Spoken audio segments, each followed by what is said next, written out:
For a long time, until a certain point, the main character thought that he and his sister would have an ordinary life, until the demon's blood splashed around and hit him right in the eyes. It all started with the beast summoners who were able to penetrate his world. The whirlpool of fate drew the hero in and gave him a great opportunity. But life is not so simple. His beast was now sitting in front of him. I remembered the words of Xiao Xinyu when he said that no one had passed. The word no one was repeated several times. However, now everything has changed. Animals could come to the rescue. And the hero decided that he would still fight for his future. Even if his enemies mock him, his friends betray him, and those around him look down on him. The guy still had a goal, to destroy their illusions and rise above them, proving his strength. Xiao Xinyu knew that he could rise to the very top and achieve success. 1,000 years ago, the magical beasts were ruled by a clan of dragons. There was also one who stood above all. They called him the demonic god. He had exorbitant ambitions and sowed chaos everywhere, enjoying his own greatness. An army of magical beasts was visible, taking over the human world. The demonic god's greed knew no bounds, seeking to plunge every part of the universe into endless darkness. Then, in the face of death, humanity fully revealed its potential. At the dawn of the awakening of spiritual power, a select few gained the ability to control magical beasts. These beasts could be bloodthirsty, using their powers at the behest of humans. They began to be called beast hunters. They could be completely different in size, both large and smaller. Such beasts could be controlled by the chosen ones, those who recognized a special power within themselves, regardless of gender and age. Some of the animals looked absolutely terrifying, but there were also those that looked cute. The beasts used magical spheres to attack or other abilities. A magical beast was spotted over the northern district of the city of Tsinosa, disturbing the peace. The magical beast, having broken free, fell straight into the residential area, causing chaos and destruction. Xiao Xinyu was a third grader at Shangnan High School. Now he stood in front of his opponent, looking at all the chaos that he had created. It was then that the demon's blood hit him right in the eyes. From that moment on, life took a completely different turn, not the way the main character imagined it. At the beginning of this catastrophe, when heaven and earth were not yet separated, Xinyu made an ancient treaty sealed with his own blood. From the void, he summoned mystical beings linked to his destiny. After this, people heard and saw confirmation that the magical beast was dead. Despite the danger, the hero remained calm, remembering the vow he made at the very beginning. His resolve unwavering, he heard a voice shouting from afar, informing him that there were survivors. A beautiful girl approached him. She apologized for the inconvenience, and next to her stood a huge beast. Su Ruyan, the principal of the Azure Dragon Academy, said that they would compensate for the damage and pay compensation on behalf of her academy. With this news, the guy was left standing in the middle of his destroyed room with a smile on his face. The rector, along with her charges, mounted the magical beasts, preparing to fly away, and said goodbye to the hero. Then Xinyu realized that these were the hunters. In this world, everyone dreamed of becoming one. But the main character didn't even have the money to buy an animal. Suddenly a small animal ran up to him, whining pitifully. This puppy started licking the guy. Saliva flew in all directions. The animal was very pleased with the new acquaintance. The hero spoke louder, wanting to know where this dog came from, whether it was possible to tame it. While he was dealing with this pet, he smeared even more blood and dirt on the floor of his house. But the hero didn't care much about it. He remembered that the textbooks mentioned a creature that looked like a dog. It seemed it was a storm dog. He thought about the fact that there were only 3 days left until the national exam, and he had to try hard to prepare in time. But all this was good news for the hero, so he raised his beast above his head, calling it a good boy. Now I had to go outside and walk down the street. In the city of Qingfeng, there was a store to which the main character was heading with his dog. But he stopped at the entrance and thought, maybe it would be better to give it to someone who could take care of it. He thought that the little animal had no future with him, since it had eaten the entire week's supply of food in one night. The shop owner came out to ask what the guy was doing at the door so early in the morning. After these words, Xinyu immediately asked if the man wanted to buy the beast that was in his arms. But as soon as the owner realized that it was a storm dog, an animal with such a low pedigree, he replied that no one would agree to buy it. The dog felt offended by such statements. She hit on the guy's chest. He was indignant. Why shout like that? He should have just answered. As soon as the hero looked at the animal again, he was stunned by what he saw next to him. The system window showed information about the dog, its initial form, pedigree, and other important facts about it. The main character thought he was hallucinating something and started rubbing his eyes. But the window was still next to the dog. The guy noticed the inscription above that the animal had a hidden path of evolution. The shop owner heard this, thought the hero was talking nonsense, and began to chase him away with a broom. Then the hero realized that the system window was only accessible to him, since the man could not see it. The animal happily answered him in its own language. A handsome young man watching from the side mockingly asked Jinyu that he hadn't decided to take the exam because he didn't have a beast. Suja, the son of the richest man in Qingfeng City, asked with disdain whether he had finally managed to save up a few measly coins. The main character ordered the guy to mind his own business, and he looked mockingly at the storm dog and burst out laughing. He added sarcastically that it seemed Lin was right about him, that the protagonist didn't want to take the trapper's exam at all. He continued to mock him, saying that he couldn't do it even if he really wanted to. Then Suja asked sarcastically if the hero didn't know about his girlfriend, but the sentence was cut off, leaving an unpleasant feeling. He soon continued that his girlfriend, or rather ex-girlfriend Jiang Lin, was now dating him. At that moment, Jiang Lin herself approached them, asking Suja where he had disappeared to, and saying that she had barely found him. Seeing the main character, Jiang Lin said his name with embarrassment, then turned to Suja, because the girl had broken up with this hero a long time ago. The protagonist, addressing Jiang Lin, told her not to forget who helped her when she was at rock bottom. Enraged, Suja ordered her not to speak to her in such a tone. The young man promised to grind him into dust during the exam.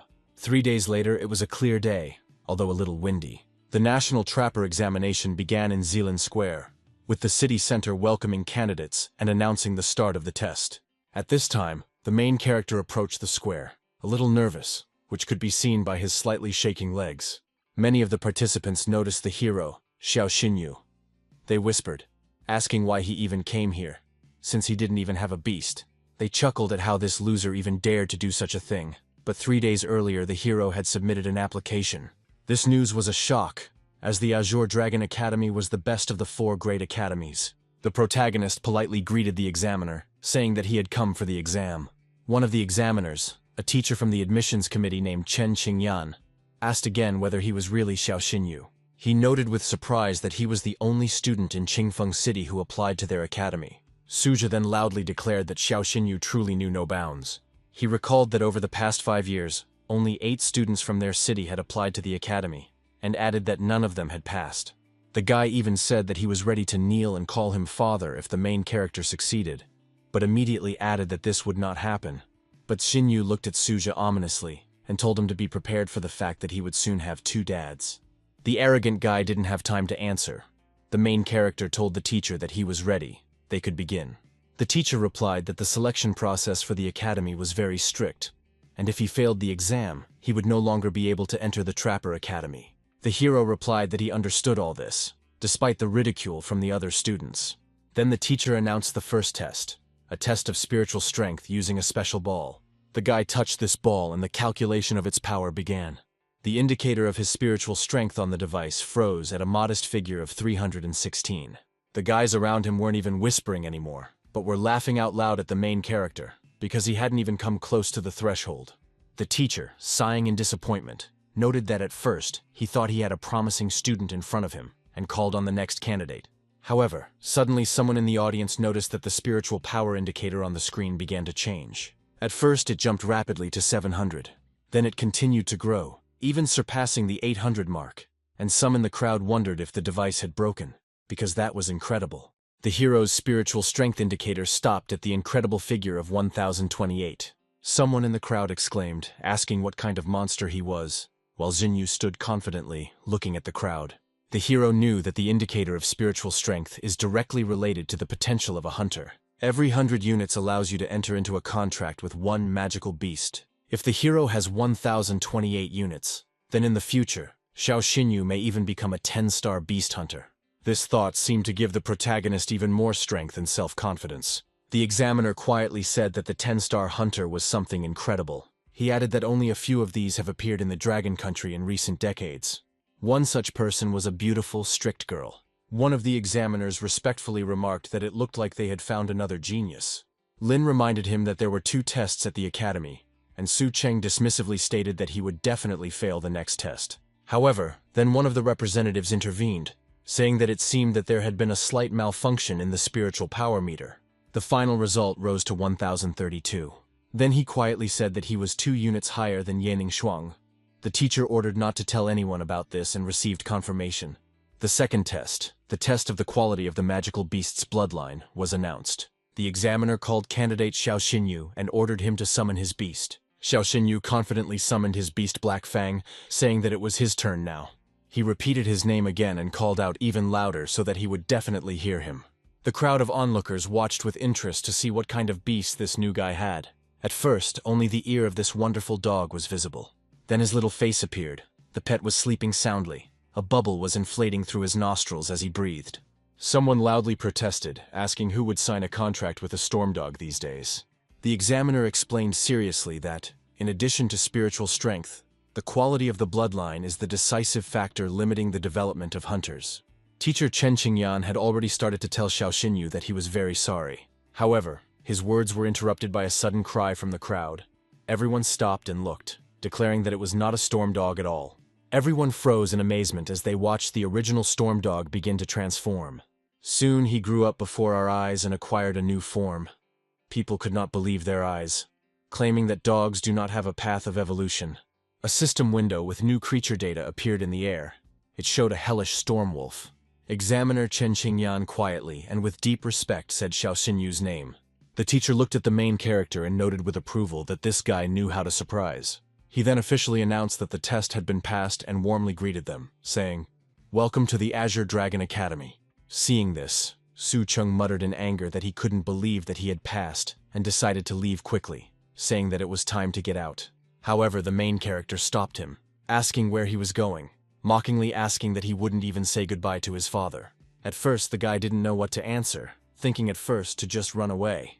But he still spoke coldly, so that the freak knew his place, and declared that he was not going to kneel and call him father. In response, the protagonist only calmly said the name of the beast, Black Fang. The guy didn't expect this. He looked at the main character with fear. He asked Su Cheng what he would say now, reminding him of his own words about being ready to kneel if he could. While the main character was saying this, his beast held the impudent fellow tightly with its paws, not allowing him to move. Through the pain, the boy said that he was asking for forgiveness, calling Xinyu his father. The protagonist hissed that he couldn't have such a worthless son and ordered him to get lost. Zhanglin approached the main character, and with feigned tenderness in her voice, she said that in fact, over the years she had grown very fond of him. The protagonist, looking straight at Zhanglin, firmly said that all of this was already in the past. Zhanglin fell to her knees in despair and began to beg him to forgive her, saying that she was wrong. But the young man was already thinking about something else. He decided that he needed to tell his sister that he had entered the Azure Dragon Academy. With these thoughts, he made a phone call and heard his sister's voice. But suddenly everything was interrupted, and only the beeps on the phone could be heard. At this time, on the outskirts of Qingfeng City, chaos reigned at the farmer's market. People were screaming, asking everyone to save themselves, and there were monsters behind them. One woman panicked and asked if anyone had seen her child. Then a confident and calm female voice was heard, which told the girl in her arms not to be afraid. The same voice repeated the soothing words once more. Suddenly the girl noticed something strange and scary behind their hiding place with the girl. A terribly huge and apparently very strong monster was already looking at them. For now, this girl didn't know what to do except sit and try to protect the little girl. Meanwhile, the main character loudly and menacingly asked what the hell happened. He looked at the frightened crowd, at the panicking people, and he himself was screaming in panic, asking where his sister was. And at that time his sister was under the gun of a terrible monster. The main character screamed in horror. Sister! His beast was running next to him. He saw how magical power was activated in the market, and familiar symbols appeared in the air. The command Black Fang, Hell Howl, Daybond followed, but the skill did not work, and the hero asked with irritation why it was not working. This voice gave an order to its beast using its skills. The protagonist's sister was on the verge of being defeated by the monster. She screamed in fear, not wanting her own death. Xiao Xinyu also looked at this scene with horror, remembering the rector of the academy. The last time the magical beast attacked, a man from the Azure Dragon Academy shouted something like a spell. Then the calm voice of the protagonist was heard, who decided to try. He began to pronounce the ancient words of the spell. At the beginning of this catastrophe, when heaven and earth were not yet separated, he continued by saying that he had made a pact, sealed it with his blood, and had summoned spirits from the void. He repeated this phrase once more, then commanded them to listen to his order. The hero managed to activate the hellish howl spell, and his beast rushed towards the enemy at great speed. The girl was still hiding the little girl, although she herself had long wanted to run away. Seeing the monster fall motionless to the ground, the hero wondered if he had killed it. However, he immediately realized the danger and shouted stop. His sister was still next to the monster. He ran up to her anxiously and asked if she was okay now. After making sure that she was okay, he apologized with relief for coming so late, adding, "Thank God that she was okay." The young man proudly announced to his sister that he had entered the Azure Dragon Academy, and he repeated that he was now also a beast hunter. His new friend and companion, the dog, immediately jumped on him. He introduced his beast with a smile, saying that it was his contract beast. He called out his name, the hellish stormwolf Black Fang, and the beast happily extended its paw. A man from the fleeing crowd confirmed that the monster was dead. Everyone looked on in amazement. The main character and his sister confirmed the people's words with a little embarrassment. At this time, the young mother called out to her child. She called her Bunny and asked her to come to her. The mother thanked the main character and his sister. While in his mother's arms, the lost child screamed, asking his mother where she had disappeared to. Xiao Xinyu suggested that his sister go check on the monster. The protagonist discovered something amazing in the remains of the monster. He read the description of the core. It was the core of a poison attribute magical beast at the initial stage. He threw it to his beast, explaining that even the smallest core could help Black Fang evolve. He then announced to everyone gathered that the beast was dead and everyone was safe. One of the rescued people said with relief how relieved they were that they had survived, while another added with delight that Xiao Yu was now their hero. The rescued little girl looked at him with admiration and told him that she also wanted to become a trapper like you, calling him brother. The young man smiled at her encouragingly and replied that he was sure she would succeed. This difficult day for the main character ended. The moon rose in the sky. Xiao Xinyu slept peacefully in his bed, tightly wrapped in a blanket. His sister approached him with a serious expression, her figure smoothly curved by the moonlight. She clearly noticed something unusual about her brother. This could be seen in her suddenly widened eyes and quiet sigh of surprise. On the hero's back, revealed by the blanket, a magical symbol was emblazoned. The symbol of the blue dragon. That's what she noticed and what she spent the rest of the time thinking about. She called someone and asked an important question, noting that the curse of the dragon rune was still in effect, and the seal on the dragon's essence was intact. She added the question of why Xiao Xinyu was able to form a contract with a magical beast. It didn't make any sense. The voice on the other end calmly replied that it seemed like it was fate, and ordered to keep a close eye on him. The hero's sister confirmed the order, saying that she understood, and that everything would be done. Now Xiao Xinyu and her sister were at the Qingfeng railway station.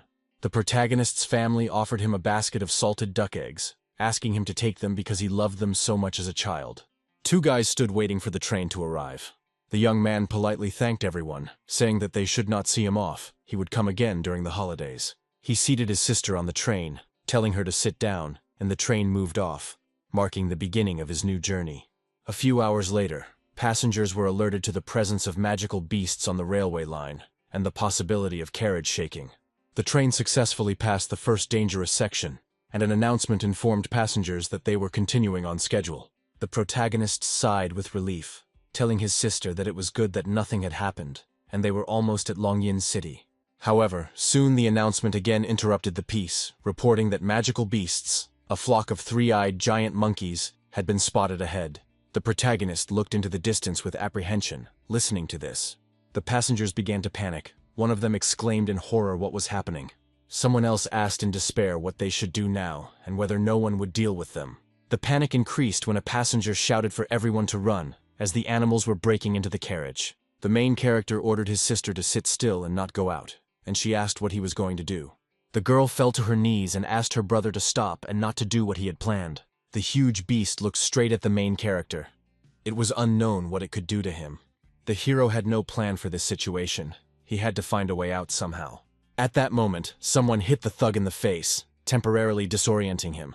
The girl appeared in the aisle of the carriage and commanded imperiously that if the guy didn't want to die, it would be better to move away. It was Qin Yanzan, the daughter of the Heaven Guild leader, who spoke the name of her beast, Thunder. She added some more words to her spell and called the beast with a cry. The fox was already rushing to help, her eyes burning with red fire. A system window with information about the girl's beast appeared before the protagonist's eyes. It showed a three-tailed thunder fox of the unusual third level, with an epic bloodline of lightning and wind attributes. The passengers recognized the hunter by his spear and magical beast. Asking each other if this was the daughter of the Heaven Guild leader, Qin Yanzhen.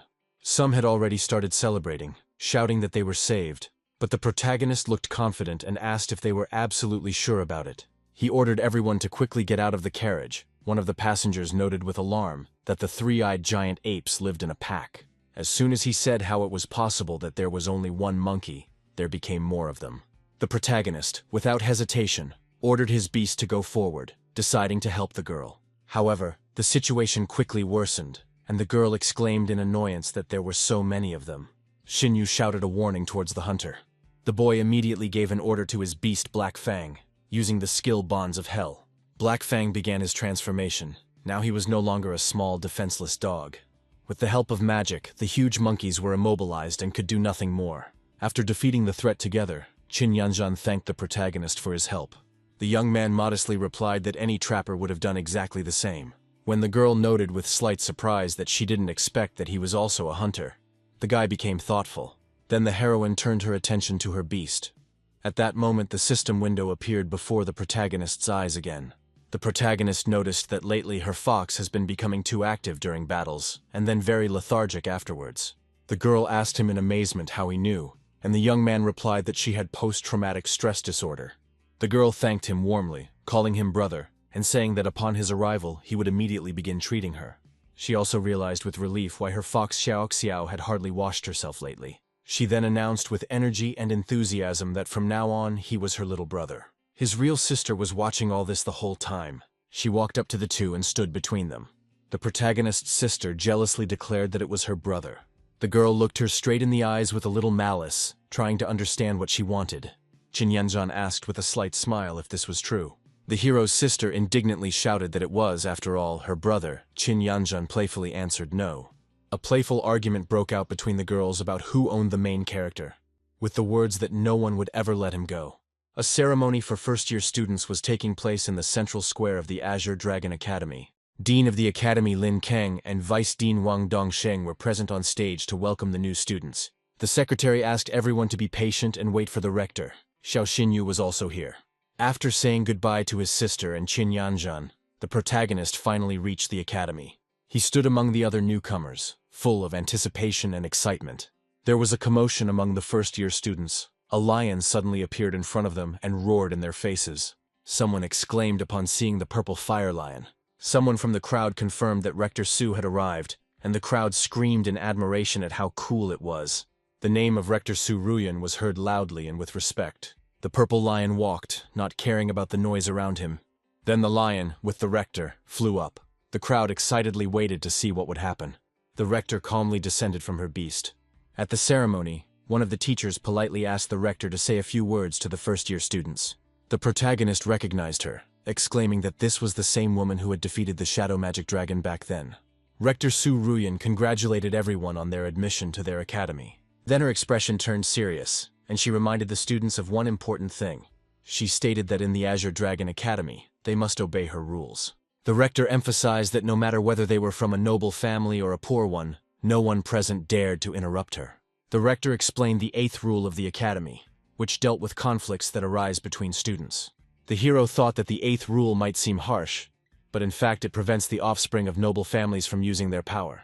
2 hours after the ceremony, the protagonist was heading to his class. Suddenly, someone called out to him with joyful surprise, recognizing him as Xiao Xinyu. The student behind the protagonist was whispering about him, calling him the same monster with spiritual power, almost like senior disciple Ye Ning Shuang. The teacher interrupted the whispering, ordering everyone to sit down and announcing that they were beginning class. He then demanded silence in the audience. He introduced himself to the students as their mentor, and expressed his hope that they would all achieve great things at the Azure Dragon Academy.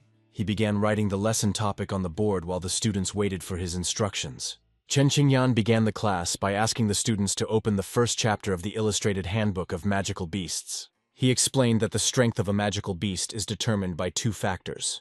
The first is the form of the beast. He listed the currently known stages from the lowest to the highest. Started with the initial form of the animals, then the mature form with a note that the term unusual level was previously used. Also a full form, as could be seen on the main character's pet. The teacher continued listing the stages. The transcendental form was also on this list. The form of the king of beasts turned out to be final. He then moved on to the second factor, the quality of the magical beast's bloodline. He explained that according to records, the blood of magical beasts is classified from lowest to highest. Beasts with a higher pedigree can suppress those with a weaker one. He gave an example of the 5 most common attributes. While the teacher was trying to explain the topic clearly, the main character was already snoring on his desk. Chen Qingyan suddenly called out to the protagonist, ordering him to stand up. He asked him to tell him what the demonic lizard's weakness was. The curator added with a threatening tone that if he didn't know the answer, he could pack his things and get out right now. When there was no answer, he repeated his question in a raised voice. However, the main character knew the answer. The image of a lizard was already forming in his head. The demonic lizard's weakness was the poison sac under its belly. The teacher continued to test the protagonist's knowledge, asking the next question, which the young man answered confidently. Chen Qingyan then asked a hypothetical question. What should he do if he encountered a heaven-tearing demonic tiger in the wild? The protagonist gave an unexpected answer, saying that he would clamp his identification tag between his teeth and hide somewhere in the shadows. The teacher asked again in surprise why, and the students also looked at him in surprise. The youth explained that the heaven-tearing demon tiger was a magical creature at the Beast King stage. This answer left the teacher and the whole class in shock. Teacher Chen Qingyan was impressed and said that this was beyond praise. He noted that he asked questions from subsequent editions of the textbook and asked how the young man could know the answers, banging the table in the process. The protagonist simply answered because he had already studied them. Whispers began in the class, with some students indignantly asking how they were supposed to keep up with him. The teacher calmed the class down by ordering them to engage in self-study. Then he called the hero to come out. The young man apologized to the teacher, promising not to sleep in class anymore. The curator said that this was not the issue. The teacher was amazed to see that he had learned the entire theory course in just half a lesson. The boy said that the instructor explained everything perfectly. Chen Qingyan brushed off the flattery, deciding that since the student had learned all the theory, it was time for him to move on to more advanced materials. The teacher handed him a pass to the Azure Dragon Academy library, which had his name, gender, and age written on it. He explained that with this pass, he could freely visit the library and borrow books for free. Then he told him to go, because the curator had nothing more to teach the guy. The protagonist headed to the library of the Azure Dragon Academy. One very informative book was in the hands of the main character. There was a calm in the library, which was soon disturbed. A group of students, led by an arrogant young man named Wang Yan, the son of the vice dean, burst into the reading room. He loudly declared that today this library belonged to him. He ordered all the guys to go out. Then, with a lewd grin, he added that the girls could stay and study together. One of the girls cried out in fear, asking Wang Yan to let them go. The protagonist slammed his book shut and said, "When will this guy shut up?" The next moment, the book flew into the impudent fellow's head. Wang Yan angrily asked who dared to do this. His henchmen said that this guy clearly did not know his place. The main character, looking straight at Wang Yan, said that he was bullying girls and that he had no conscience at all. The girl quietly warned the protagonist that he had better leave, explaining that he was the son of the vice dean Wang Dongsheng. Xiao Xinyu commented, "So that's why he's so impudent, his daddy is the vice dean." Wang Yan contemptuously ordered the protagonist to fall to his knees and apologize. The young man defiantly replied that he could dream about it. Then there was a sound of impact, and the impudent fellow howled in pain. Wang Yan's henchman anxiously asked him how he was, if everything was okay with him. Wang Yan himself, rising with difficulty, hissed at the main character. Does he even understand who he is? He asked threateningly if the hero really thought he could cope with the consequences. Wang Yan shouted in anger that he would show him who the master of the Azure Dragon Academy was. Someone who approached these guys calmly noticed what an arrogant tone they had. "This is the rector." She added that she didn't even know that he was the one in charge here. Wang Yan was surprised to think how Principal Su had arrived so quickly. She reminded that since a conflict had arisen between them, it should be resolved as stated in the 8th article of the Academy's charter. The students hurried to the arena, saying that they could not miss the upcoming event. Some were worried about the protagonist, asking if Xiao Xinyu had a chance. The teacher quietly wished him not to let them down. In the arena, the referee announced that the fight would soon begin and ordered the fighters to get ready. Wang Yan again declared that he would show him what happens to those who dare to go against him. Before the fight, the protagonist suggested that Wang Yan simply apologize. The enemy clearly didn't like this, but he was able to simply remain silent in response. The referee announced the start of the fight. It was supposed to begin in good weather. Wang Yan commanded his beast to attack by shouting forward. Then he commanded it to use the ice spear skill. His beast arose from the magical symbols drawn on the floor. At that moment, the main character saw a system window with information about the enemy's beast. It was a six-fingered ice leopard of the initial form of the first stage with a legendary bloodline and attributes of ice and wind. The window showed two skills, Deep Freeze and Ice Squall, as well as Affection 72. The hero defiantly declared that it was now his turn. The protagonist summoned his beast by loudly pronouncing its name. The appearance of Hellstorm Wolf caused a stir among the audience. They said that this beast of Xiaoxinyu looked very impressive. From the faculty podium, Principal Su Ruyan watched the proceedings closely. She said that Xiaoxinyu's magical beast looked unusual, and that she had never seen anything like it before. The rector objected that it had always been believed that he simply had no path of evolution. However, Wang Yan was not impressed, and said with disdain that such showiness would not frighten him. He commanded his beast to use the skills Ice Flame and Deep Freeze. In response, the protagonist ordered his beast Black Fang to make rapid dashes. With this, the protagonist's beast rushed along its path at incredible speed. The enemy leopard was also determined and, based on visual inspection, did not appear to be particularly strong. Both were furious and sharpened their fangs. Xinyu's beast was the opposite of its rival, it used fire. The curator commented that the hellish storm wolf is a magical beast with attributes of fire and wind, and the six-legged leopard is of wind and ice. He suggested that, judging by everything, the main character would not be able to overcome the advantage of the elements. Meanwhile, Wang Yan declared with cruel confidence that he would destroy the protagonist's beast. He began to activate his skill by shouting, "Ice Flame" to activate it. Wang Yan commanded his beast to use the Ice Flurry skill. Ice began to cover the part of the arena that the enemy had told them to attack. It all looked as if he was telling the truth. The beast sank into the ice flows, showing no signs of struggle or desire to escape. Wang Yan laughed loudly, anticipating victory. His words were interrupted by a promise that the enemy's beast would simply freeze to death. From the podium, Principal Su watched the proceedings with interest, wondering what Xiaoxinyu would do. The teachers, along with the main character's supervisor, stood frowning, clearly dissatisfied with this outcome. The hero confidently asked if the enemy was sure of what he said. The protagonist ordered his beast Black Fang to use the skill Hunt in the Dark. The beast suddenly began to evaporate from the ice. Suddenly, the Hellstorm Wolf disappeared from sight. The teacher and the rector realized what was going on, the attribute of darkness. It turns out that Xiaoxinyu's beast has 3 of them. Wang Yan screamed in panic. He didn't understand where the dog had gone. One of the observers realized that the protagonist's beast had become a shadow, and noted that it was no surprise that the ice could not hold it. Wang Yan didn't expect the dog to appear so suddenly. His leopard noticed his opponent and parried the attack he wanted to make on his master. The main character said with approval, "Let him show what he is capable of." Meanwhile, the hero gave the next order to the Black Fang, the Claw of Oblivion. Suddenly the leopard missed the attack from the side. The dog caught him. Wang Yan shouted in panic at his leopard, ordering him to fight back and not just stand there. However, it was already too late. The rector was observing this and understood the inevitability of the situation. The system window explained that Claw of Oblivion is a dark attribute skill that causes paralysis for 3 seconds when it hits a target. The main character calmly said it was time to finish. He gave the final command to the Black Fang, a hellish howl. Hell's howl stunned the enemy beast. The wave of energy was able to knock him off his feet, and the leopard could no longer resist. Now this beast lay motionless. The judge approached the main character, raised his hand up, and said that he had won. The crowd in the stands erupted in cheers and enthusiastically shouted the name of the winner, Xiaoxinyu.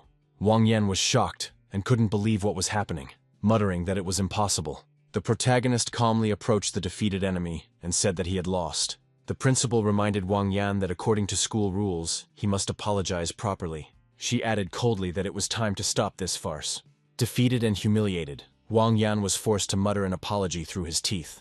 Then he angrily hissed at the protagonist, threatening that he would still pay for this. But Wang Yan had to bow before the winner, and stand like that for a while. Su Ruyan addressed the winner and said that it was a wonderful duel. He was the second student who impressed her. She also announced that she was looking forward to his performance at the freshman ranking tournament, which would take place in 3 days. The protagonist politely thanked the rector for the praise, then curiously asked who was the first person to impress her. Principal Su replied that she was a genius girl with a spiritual power level above 1,000. The young man muttered to himself that he remembered her again. They had talked about her during the entrance exams. The rector stated that she knew how to appreciate talent, and therefore offered him a spatial ring as a reward. She explained that you can store anything in it. The system window described that the spatial ring is a high-tech piece of equipment created to store various things. The protagonist accepted the award with gratitude, saying that he would then gladly accept this award. When I took this ring from the rector's hands, I thanked her again. The protagonist was already standing at the gates of the Azure Dragon Academy. He thought that his sister was probably already worried, and he needed to return home as soon as possible. On the way home, he had a small incident and ran into a girl. However, she quickly shook herself off and said in response to the guy's question that she was fine. The hero asked her to look around next time and said that it was time for her to run home. But the girl immediately added with sad eyes that she had nowhere to go and asked if he could give her shelter. The protagonist was perplexed. At this time, they approached the family dormitory of the academy. There they were met by his sister, who, upon seeing the girl, was horrified and accused her brother of kidnapping the child. My sister said indignantly that she had just arrived and already this had happened. The protagonist tried to explain everything, saying that the young man decided to bring her here to help her overcome her fear. The girl timidly approached her sister, Ruo Shui, asking if she could stay with them and saying that she did not want to return home. The sister softened and agreed to let her stay, but her face became serious again.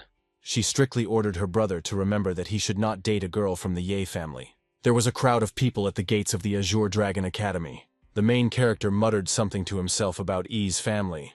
One student asked what he was muttering. Then he said that Teacher Chen announced that in this lesson they would be determining roles on the battlefield. He asked if the main character knew what it was. He apologized, saying that he was lost in thought. He asked again if it was about roles in the group. Xiao explained that hunters most often work in teams, and their roles and responsibilities are different, with the marksman possessing long-range combat skills. The mage has well-developed crowd control skills, which give him a significant advantage in team combat. The tank has strong defense and skills that restore health. Basically, he is a shield for the rest of the team. The assassin is endowed with high maneuverability and the ability to finish off enemies. His task is to attack those who can barely stand on their feet. And support is famous for its enhancing skills, which impose a multitude of positive effects on all team members. The student exclaimed in admiration. Then he asked Brother Xiao what role his storm butterfly was best suited for. At this moment, Professor Chen came out and reprimanded Wu Shengyu, telling him to stop chatting in class, and the student immediately apologized. The teacher announced that they must now call their animals to take the test according to their ordinal numbers. Then he started to announce the results. Song Hu's beast has strong defense, so he is now a tank. Storm Butterfly. Wu Shengyu has a wide area skill based on the water element. Teacher Chen Qingyan called out the next name to take the test, and the protagonist stepped forward. The first test was to check the beast's attack potential, and the teacher asked if the student was ready to begin. The young man nodded with absolute confidence, his gaze firm and focused. Without wasting a second, he gave a clear command to his Hellstorm Wolf, ordering it to use the Hell Howl skill. A powerful sound wave, imbued with the power of darkness and fire, crashed down on the test target. The measurement system responded immediately, recording not just a successful hit, but a critical strike of triple force. The result caused a strong reaction among the students. One of the students, amazed by the results, exclaimed. Teacher Chen explained that the attack power of novice hunters usually ranges from 500 to 1,500 units. The protagonist approached the teacher, suggesting that since he had passed the attack test with such a result, the role of the killer seemed suitable for him. Teacher Chen interrupted him, telling him to continue. And with interest in his voice, the teacher added that let's see what his potential really is. Then the attack range test began. The protagonist again commanded his beast to use Hell Howl. Black Fang easily withstood the powerful attack of the teacher's own ice-armored turtle. Then, in the control test, the protagonist used the skill Hell's Bonds, demonstrating the ability to bind opponents en masse. Next came the enhancement test, which revealed that Black Fang was generating a powerful aura. The class was thrown into confusion as Xiao Xinyu excelled in every category and was suited to almost any role. Teacher Chen, looking at this incredible data, began to talk about the existence of a special sixth role. The sixth role was called the Universal One, and it suited the main character perfectly. One of the students asked Teacher Chen again what exactly this special role meant. The teacher explained that this is the name given to a hunter whose summoned creature is equally suitable for all the main roles. He confirmed that Xiao Xinyu was the only all-rounder in their group, and such a hunter was given a special role. This news naturally pleased Xiao Xinyu very much. Hearing this, his classmates surrounded the protagonist, admiringly asking how he became so cool. The main character, slightly embarrassed, laughed it off, saying that he wasn't that cool. Teacher Chen, however, cooled the class's ardor, warning them not to rejoice prematurely. He explained that universals are rare, but they do exist, and the data on their flow has not yet been fully processed. For example, in the second group there were Yening Shuang and Han Tianjun, and in the third there were Muren Qiliang and Li Xuancheng. He encouraged everyone to continue to try hard. A little later, after the end of classes, the protagonist thought about buying some supplements for Black Fang. On the way from the academy, the main character was stopped by a group of suspicious individuals. One of them called out to him rudely, asking where he was going in such a hurry. The young man asked warily what they needed. They were all negatively disposed towards him. The leader replied, "Doesn't he know about their Black Tiger Guild?" In response, the master of these bandits told him not to talk to him, but to simply break his leg. His henchman, with icy calm, laid out the essence of the complaint, the supposed disrespect for their master. The protagonist was unable to contain his indignation at the blatant injustice. He shouted out a sharp reproach, accusing the attackers of lacking honor due to their overwhelming numerical and qualitative superiority. His words, however, found no response, except for a caustic grin from one of the opponents, which only emphasized the hopelessness of their situation. One of the gang stepped forward decisively, calling on his fighting spirit, Thunder Tiger, for help, which became the signal for the fight to begin. However, the true turning point in the battle came when a new, far more formidable defender, the Beast, appeared out of nowhere. The group ordered this beast to immediately attack the hero. Suddenly, Black appeared, and without giving them time to recover, he pounced on the opponents with a swift and merciless attack. Silence hung in the air, broken only by heavy breathing and the echoes of the devastation that had just occurred. The shock of Black Fang's appearance began to dissipate, giving way to the usual arrogance. After all, Lei and his men were the elite of the Black Teeter Guild, 3rd and 4th levels, which again gave them false confidence. Brother Lei looked at Xiao Xinyu's spirit beast with disdain and defiantly declared that a creature in its mature stage could not resist him. As the Thunder Tiger had reached full power, his rhetorical question was full of arrogance and denial of the power he had just seen. This whole show of bravado was a last-ditch attempt to push away the thought of defeat from a first-level weakling. However, the unwavering, gigantic figure of Black Fang and the icy calm of Xiao Xinyu himself turned these words into empty words. Despite this, neither side was going to give in. Each proudly stood their ground. Each of the gang had already summoned their beasts, and it seemed that the fight was definitely not on equal terms. One of the bandits was surprised. Apparently someone else had joined their showdown. Or rather, she joined, it was Qin. She said that she was always interested in who would win, the Black Tiger or her guild heaven. The main character was initially wary of her, because he didn't recognize her at first glance. As soon as he realized who she was, he shouted joyfully, calling her Sister Qin. Now the bandits were shaking with fear. They understood that their situation now was not the best, since they were surrounded by the Heaven Guild. Sister Qin noted that if she had not passed by, she would never have known that the respected Lei was going to commit reprisal against her dear little brother. These words plunged the bandit into complete confusion, and he stuttered and tried to object, hinting at the discrepancy between their statuses. In response, Qin Yanran firmly and loudly announced to everyone present that Xiao Xinyu was her sworn brother. She made it clear that her guild, Heaven, which ranked 2nd in the Longyin City's Beast Hunter rankings, would not allow him to be offended. Quietly ordering Xiao Xinyu not to get involved in the conflict, she turned to face the Black Tiger Guild. The gang members listened to these words, already preparing a plan for retreat. After all, the Heaven Guild was not only larger in numbers, but also in strength.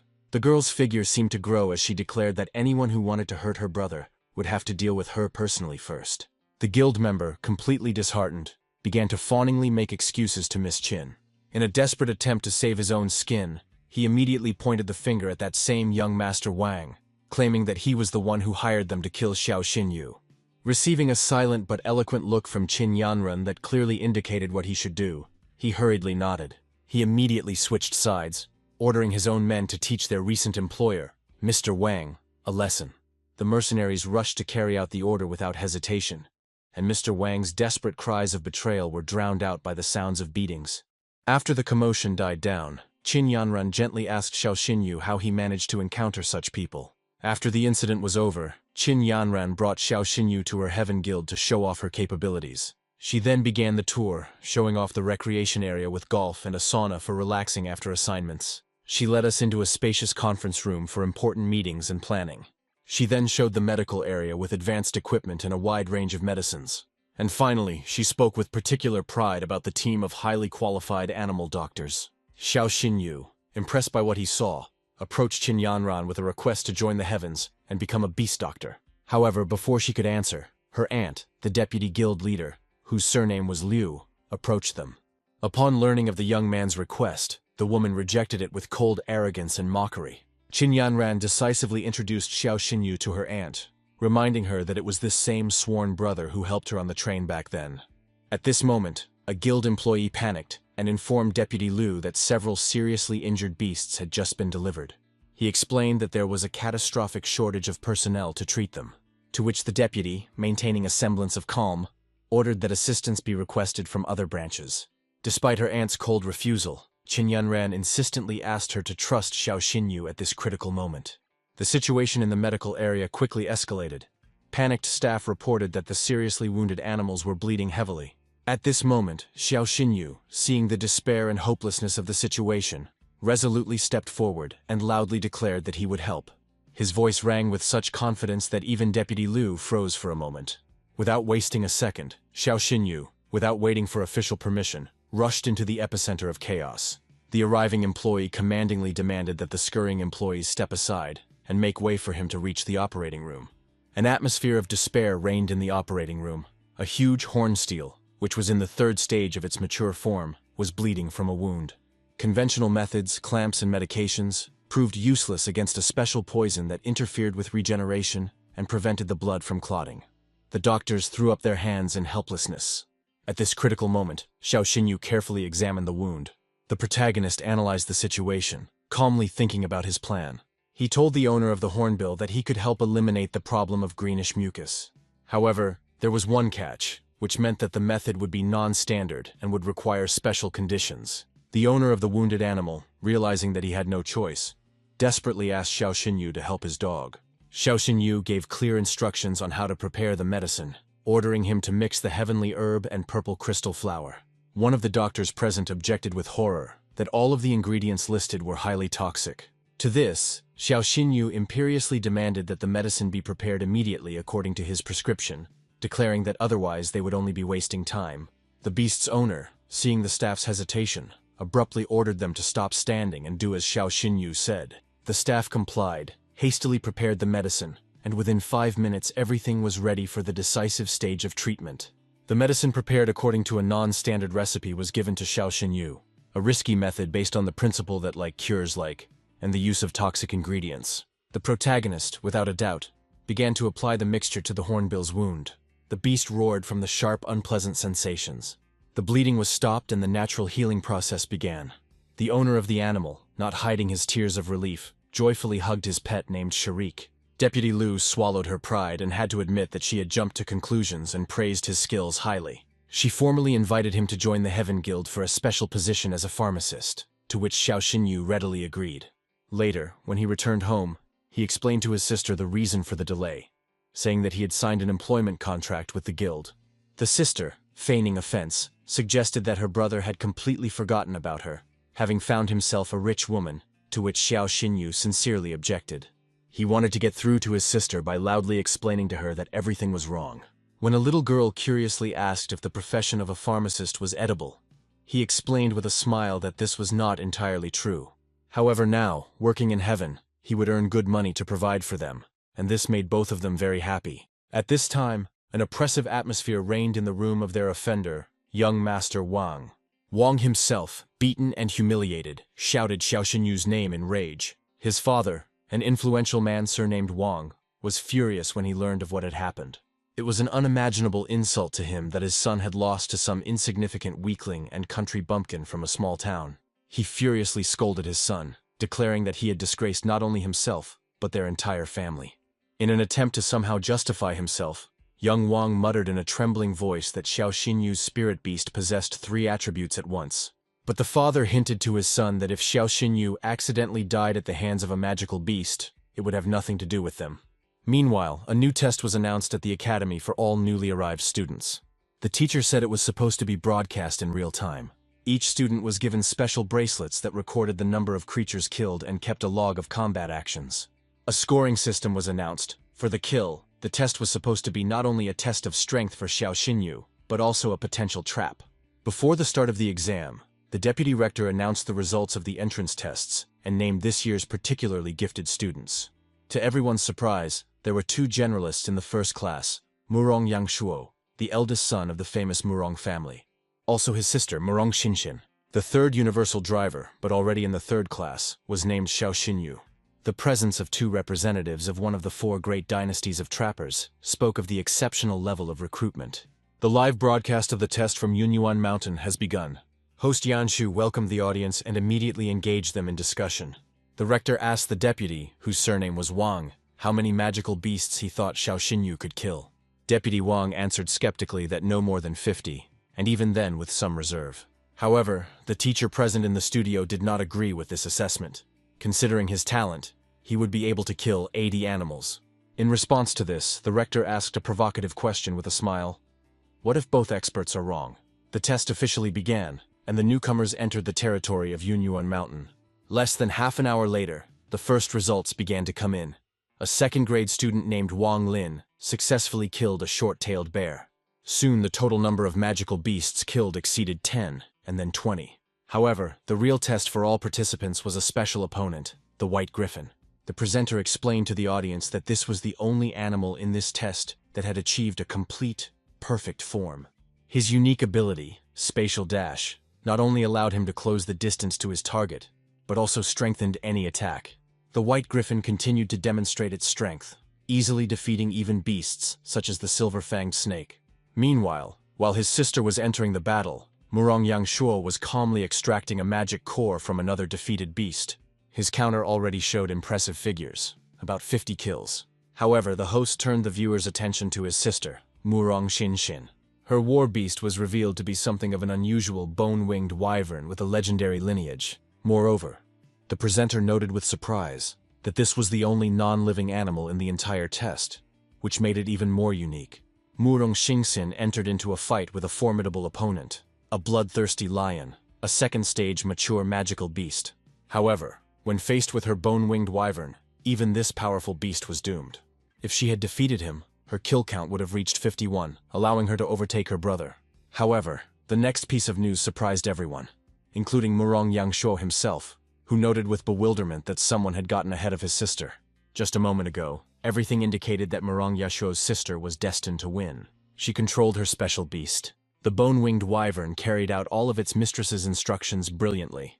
The girl herself was already watching the fight with a relaxed expression, realizing that she had almost overcome this challenge. But suddenly a strange voice was heard, which spoke of the Black Blade, ordering him to go forward. At that moment, a new attack appeared on the screen, the Claws of the Underworld, marking the appearance of a new leader. To everyone's complete surprise, the new leader turned out to be Xiao Xinyu. It turned out that he was using a clever tactic of sneak attacks. While mighty beasts like the bloodthirsty lion fought in full view, Xiao Xinyu acted from the shadows, dealing decisive blows to the weakened ones. His meteoric rise in the ratings sparked a furious reaction, with the host enthusiastically announcing the unexpected turn of events and praising him. However, the test did not end there. Soon a new, even more dangerous enemy appeared, the three-eyed magic ant. Even through the screen, one can sense the danger emanating from this creature. The main character felt it in reality. As Xinshin examined the new opponent, the host wondered who would dare to challenge him. Despite the imminent danger, Xiao Xinyu was the first to attack, commanding his Black Fang to use the Fire Howl ability. As the presenter explained, the three-eyed ant is known for its extremely strong shell. However, the Hell Wolf's fire had the unique property of ignoring armor, allowing it to deal damage. Without wasting any time, Xiao Xinyu ordered Black Fang to finish off the enemy. At that very moment, Murong Xinshin decided to join the fight, seeing this as an opportunity to defeat the powerful beast. Murong Xingxin, in an effort to intercept her prey, commanded her bone-wing wyvern to use sound waves.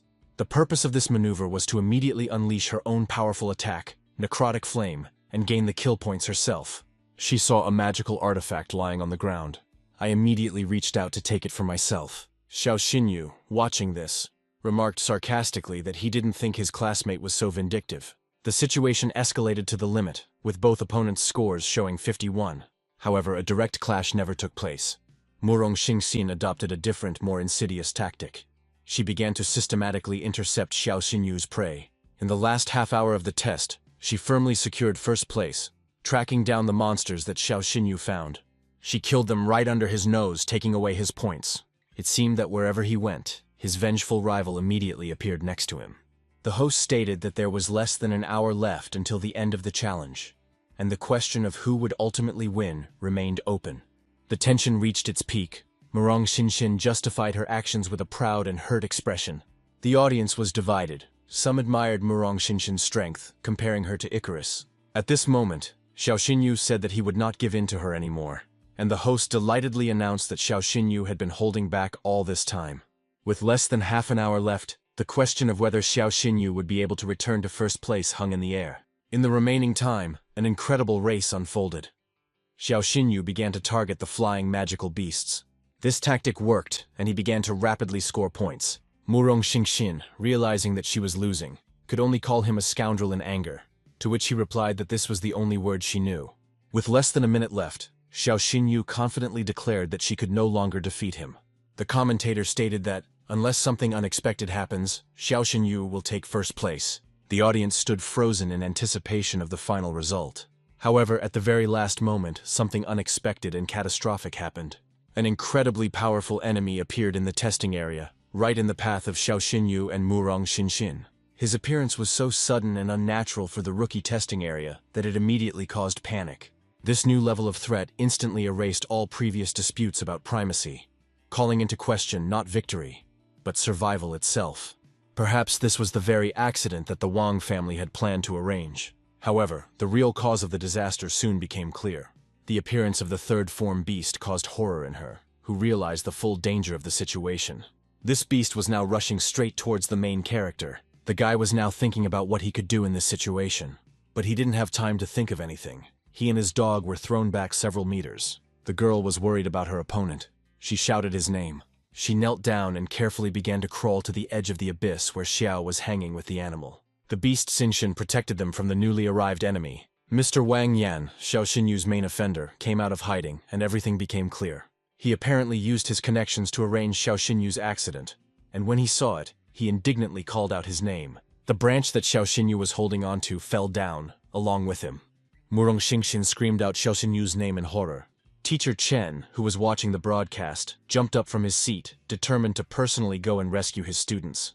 However, the rector of the academy, maintaining an outward calm, stopped him, stating that as rector, she would not allow anything to happen to them. The teacher decided to activate the emergency rescue program through the security service. Meanwhile, Wang Yan's father, observing the panic he had caused, smugly declared that he was a genius, proud of his cunning plan. He figured that a little trick involving throwing up a third-form beast would allow him to easily wipe them off the face of the earth without leaving a trace. The situation at the scene was critical. His first thought was that Wang Yan, after what he had done, would definitely pay. The protagonist, having come to his senses in some shelter at the foot of the mountain, was amazed to realize that he was alive. At that moment he turned around and let out a furious cry, full of pain and anger, directed at his spirit beast. It became clear that Black Fang had taken the brunt of the attack while defending them, and had suffered heavy damage. Xiao Xinyu, showing concern, handed the beast some healing liquid. He said that it would make him feel better. Soon the sky became cloudy. The weather worsened, and it started to rain. Xiao Xinyu suggested finding a place to take shelter from the bad weather. To catch their breath and treat their wounds, Xiao Xinyu and Black Fang found temporary shelter in a cave. The hero, looking at the rain outside, thoughtfully asked when it would end. Xiao Xinyu expressed concern for his sister, who was probably very worried about him. He also remembered Murong Xinshin, who wanted to help him until the very end. These reflections were interrupted by a sudden movement. Xiao Xinyu whispered anxiously that there seemed to be someone else in the cave besides them. This someone grabbed the main character by the throat and began to strangle him. She coldly threatened that since they had seen the Empress's face, she must now kill them. The guy tried with all his might to get out of this grip. It was a nine-tailed fox of incredible power, at the first stage of the Beast King form and possessing a mythical bloodline. However, to her surprise, Xiao Xinyu not only wasn't afraid, but also seemed to have recognized her true identity, which made her wary. She noted that she did not expect that some person knew who she was. Xiao Xinyu, despite his grave condition, retorted that since she was wounded by a purebred dragon, she would die in literally half an hour. This statement made Lisa think, and after assessing the danger of the situation, she came to the conclusion that such a person definitely could not be left alive. She asked him in amazement how he knew this. Inwardly, he noted that this seemed to be his chance. Using his magic, he was able to escape from the girl's grip, blinding her with his power. Despite Lisa's confusion, Xiao Xinyu, using his abilities, was able to thoroughly diagnose her condition. He said that the wound inflicted by the pure-blooded dragon caused its energy to penetrate her body, damaging her heart vessels. He noted to himself that he didn't understand where the purebred dragon, thought to be extinct, had come from. But first he needed to help her condition. He then addressed Lisa directly, claiming that he could cure her. The fox still despised him as a pathetic one-star trapper. She reminded him with disbelief and fury that these wounds were inflicted by a purebred dragon, implying that they were beyond his capabilities. To this, Xiao Xinyu confidently replied that it was not that difficult. However, he put forward a condition, offering a deal, treatment in exchange for guarantees of their safety. Xiao Xinyu's proposal was even more daring than just a security guarantee. This demand enraged her. She shouted insults at him, calling him a bastard and declaring that he was finished, ready to kill him on the spot. Xiao Xinyu, however, remained icy calm and reiterated his intention. The proud nine-tailed fox found herself in a hopeless situation. Xiao Xinyu pinpointed the essence of her problem. The dragon poison had already penetrated her heart. She struggled internally with humiliation, wondering if she would really have to bow down to this man. However, her desire to live and, more importantly, her unfulfilled mission outweighed her pride. She thought that she couldn't die now. I tried to fight myself with all my last strength. After all, she still needs to complete her sister's task. After all her thoughts, she let the guy go, sighing with annoyance. With bitterness and resignation to fate, she was finally forced to say that she agreed to these conditions. Once the agreement was reached, a magical contractual bond was formed between them.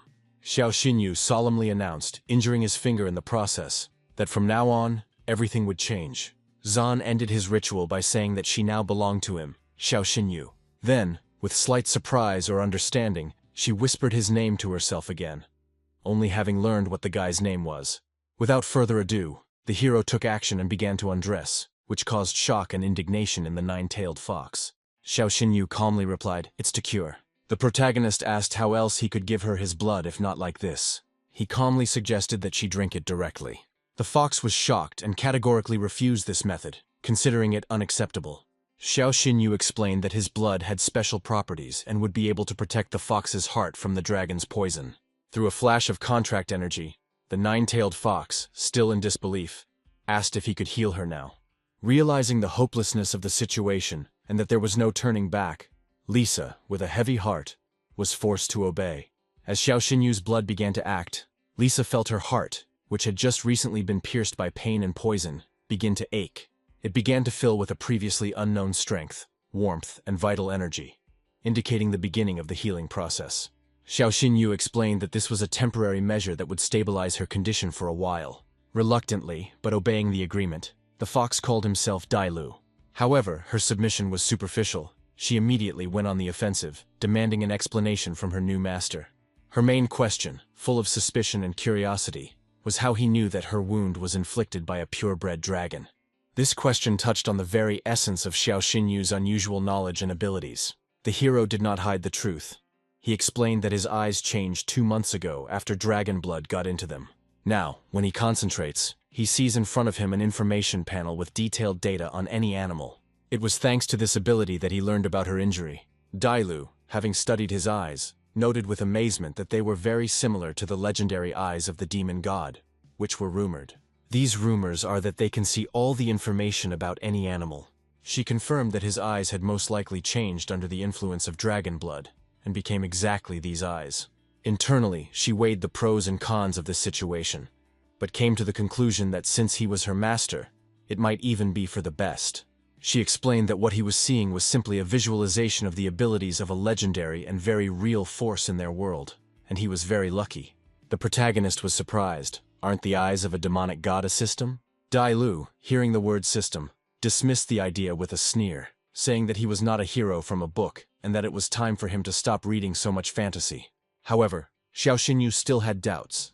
If this was just a visualization of the ability, then why did he sometimes hear that mysterious voice? He said that he first heard that mysterious voice after the Shadow Dragon's attack. The voice pointed him to a certain crystal, claiming that it would awaken the ancestral blood of his spirit beast, the Storm Dog, and allow him to be reborn. Following this instruction, Xiao Xinyu used the crystal, and his beast actually evolved into a hellish storm wolf. It was an undeniable fact that the voice possessed real knowledge and the ability to influence reality. Now Xiao Xinyu was wondering with interest when he would hear that voice again, realizing that there might be a demonic god hiding behind those eyes. Suddenly, their solitude and reflection in the cave was disturbed. Someone got inside. The newcomer watched the boys sitting in the cave. When the terrible beast began to approach them, Dailu shouted at the guy not to stand there like a pillar and to do something. The main character still stood there, perplexed as to how this beast had managed to find them. Now they were no longer alone in this cave, as ironic as it may sound. A loud question thundered, echoing off the walls of the cave: the lava tiger. Xiao Xinyu admitted with alarm that he didn't expect to be found even here, in such a remote place. He obviously realized who exactly was following him, and this caused him serious concern. The hero clearly understood that a confrontation with this creature was an extremely dangerous and difficult matter. A tense atmosphere filled the cave, broken only by the sound of the enemy's approaching footsteps. The beast came closer and closer, accompanying its steps with a mad growl. The guy was terribly scared and couldn't say a word. Despite his still-healed wounds, Dailu's pride and rage boiled over. She couldn't accept the fact that some creature dared to growl at her, even in her current state. Determined to defend her dignity and perhaps her new master, she steeled herself and prepared for confrontation. Now the girl was in a fierce confrontation with the lion. It seemed like her strength was running out, but she didn't give up.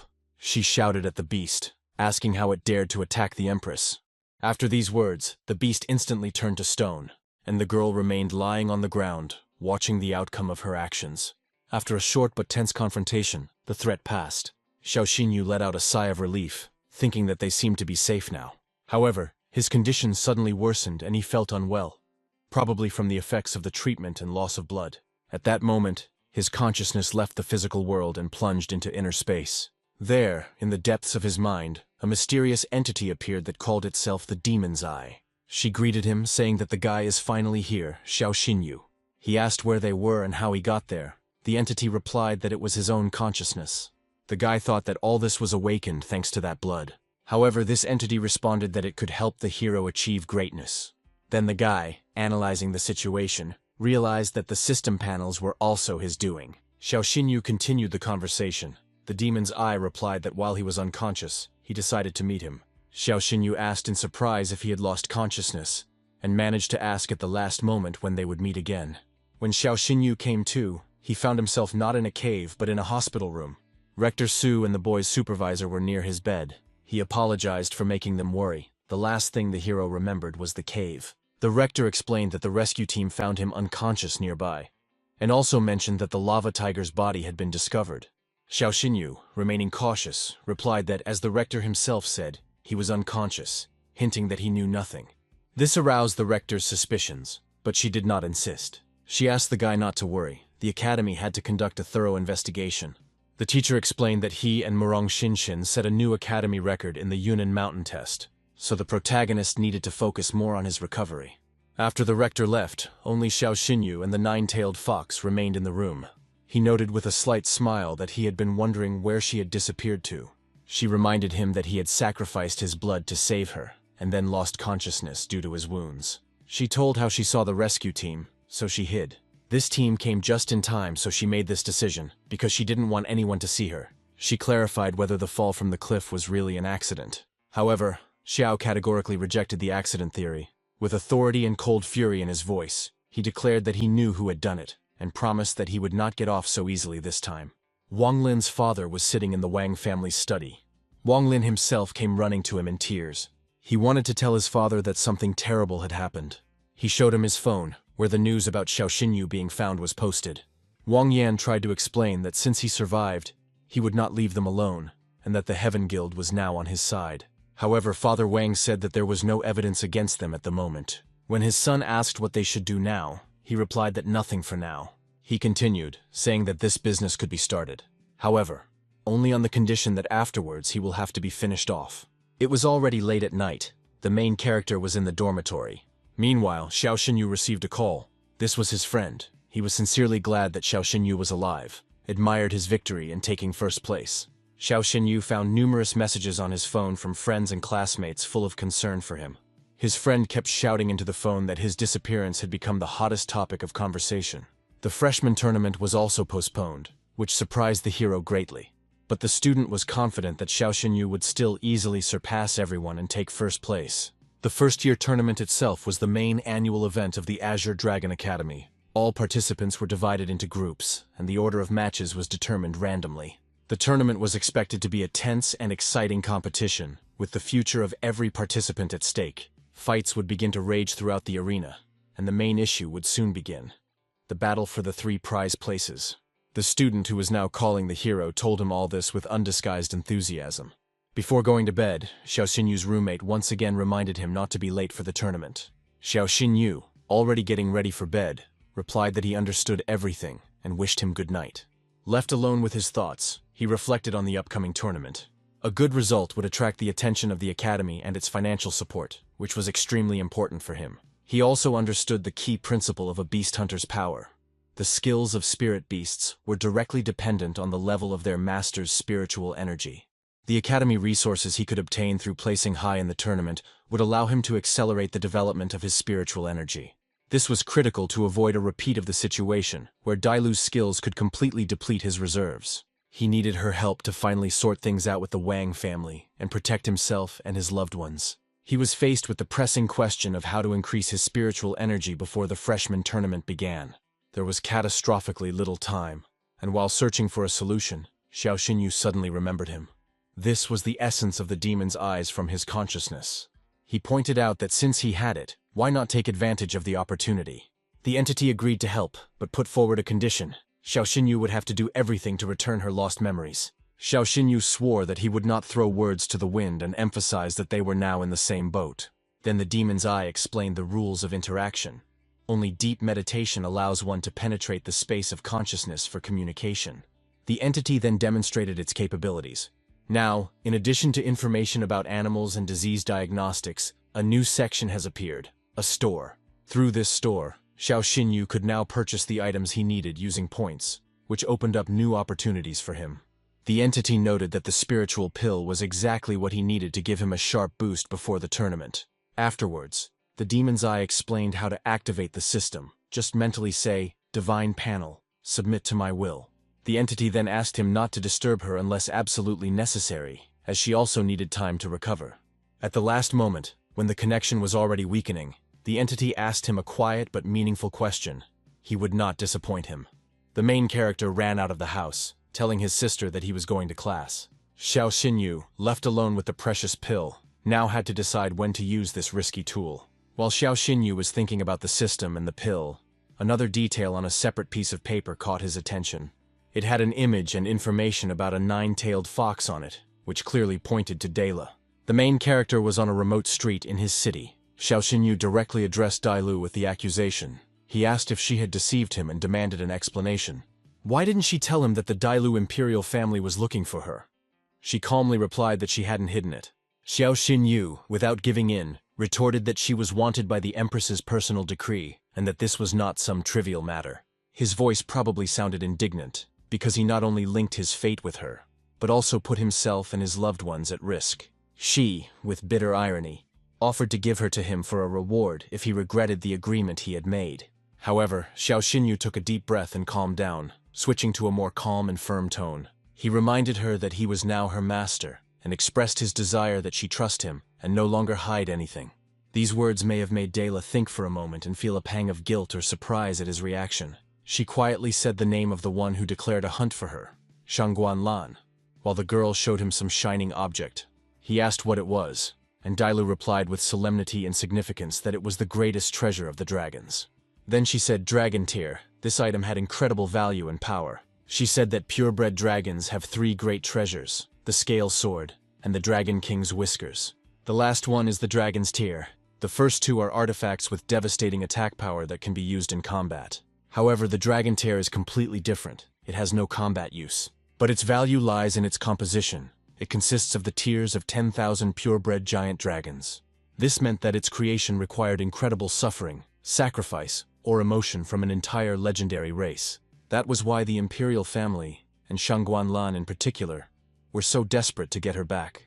When the interlocutor sharply asked why the dragons had recently reappeared, someone outside called out to him. Murong Yangshuo said in surprise that it was such a coincidence that the hero was here. Yangshuo thought that his sister was mistaken.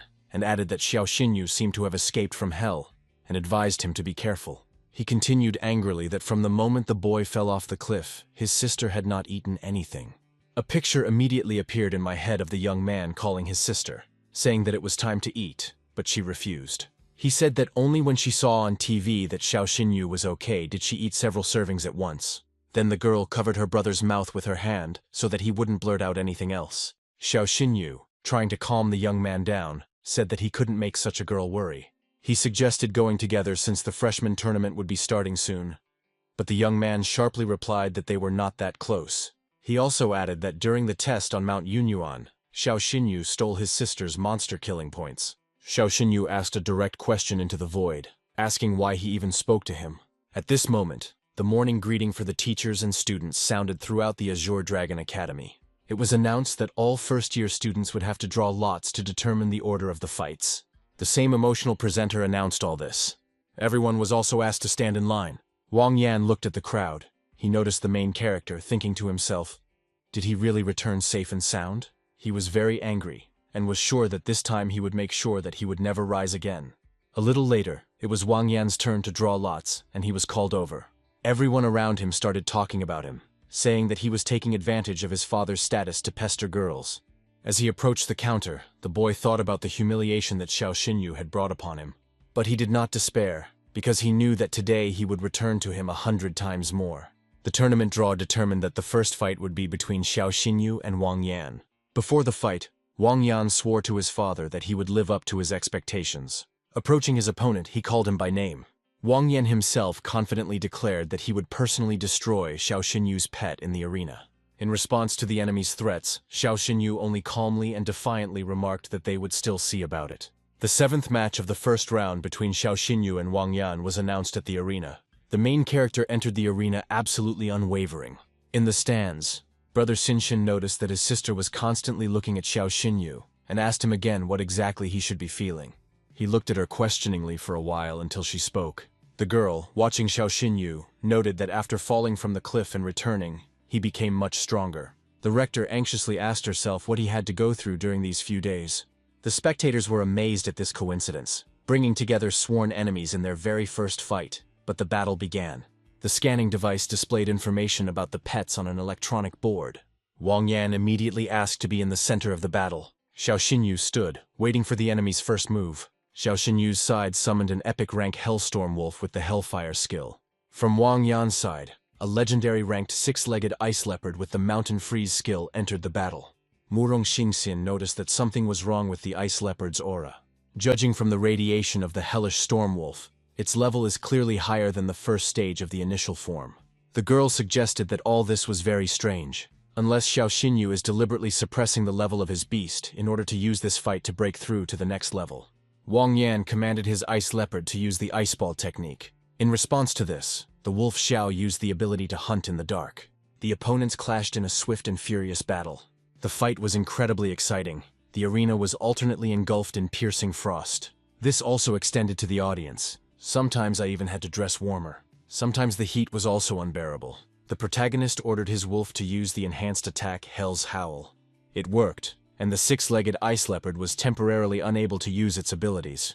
People in the stands watched all this with amazement and exhaustion. The commentator noted that this battle was simply incredible. Then the main character decided to use the Claw of Oblivion. This was his signature move. His wolf was already in anticipation. The leopard did not lose hope of winning this fight, but what happened in the arena showed a completely different picture. Wang Yan's leopard was hit again. The leopard's confused expression was exactly like its owners, someone from the crowd said. Like the animals, like the hunters. Wang Yan shouted triumphantly that he would not fall for the same trick twice.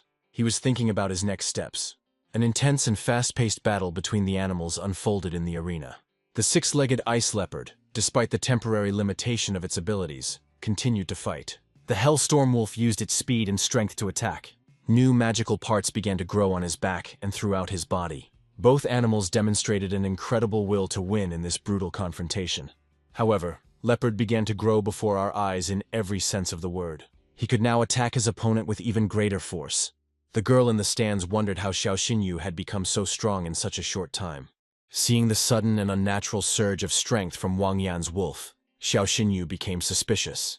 He decided to test his guess and directly asked Wang Yan if he had used a forbidden potion to temporarily strengthen the beast. For some time the question hung in the air unanswered. But a little later, in response, Wang Yan only rudely cut off Xiao Xinyu from interfering in other people's business. At this point, the enemy ordered his leopard to use a powerful attack, Ice Squall. An ice storm fell upon the wolf, but despite the wounds he received, he remained standing. Although it was clear from his appearance that this was difficult for him, the main character shouted to his pet to hold on. The enemy declared that this was not all, and used the force of an ice hammer on his leopard. Observers were surprised to see the six-legged ice leopard suddenly and powerfully strengthen itself. Now this leopard became even stronger and headed straight towards his opponent. Black Fang hasn't used any of his abilities yet, he's just watching. But sometimes it was necessary to defend and dodge attacks. Although it didn't always work out, he tried to hold on with all his might. Some viewers even began to believe that Xiao Xinyu was losing ground and was about to lose. Wang Yan himself, addressing Xiao Xinyu, said that he had given in last time, but now he would see real strength. Meanwhile, Wang Yan's father approached Principal Su, assuring him that his son's talent was in no way inferior to Xiao Xinyu. The rector knew that the leopard's sudden increase in strength was so obvious that even a blind man would notice something was wrong, and she spoke with contempt of the father and son. The situation was becoming dire for Xiao Xinyu. Xin and the rector looked at the battlefield with a pleading expression, not believing that everything had already been decided. Spectators wondered if he had a trump card that could turn the tide of the battle. The protagonist said to himself that it was no accident that his Black Fang killed more than 100 magical beasts on Mount Yunyuan. He challenged Xiao Xinyu to ask if he really thought it was a coincidence. With an air of complete control, he directed his pet to use the fire elemental combat skill Hellfire Lotus. Wang Yan commanded his leopard to use Frost Flame, ordering it to shorten its distance from the deadly attack. To everyone's surprise, Xiao Xinyu also used a fire elemental martial skill. Commentators noted that his future was limitless. Black Fang was angry at his rival and was ready to tear him apart on the spot. He used the skill that Xinyu ordered him to use, and the fire energy instantly turned into a fire lotus. The teacher noted this combat skill, and a sly smile appeared on his face.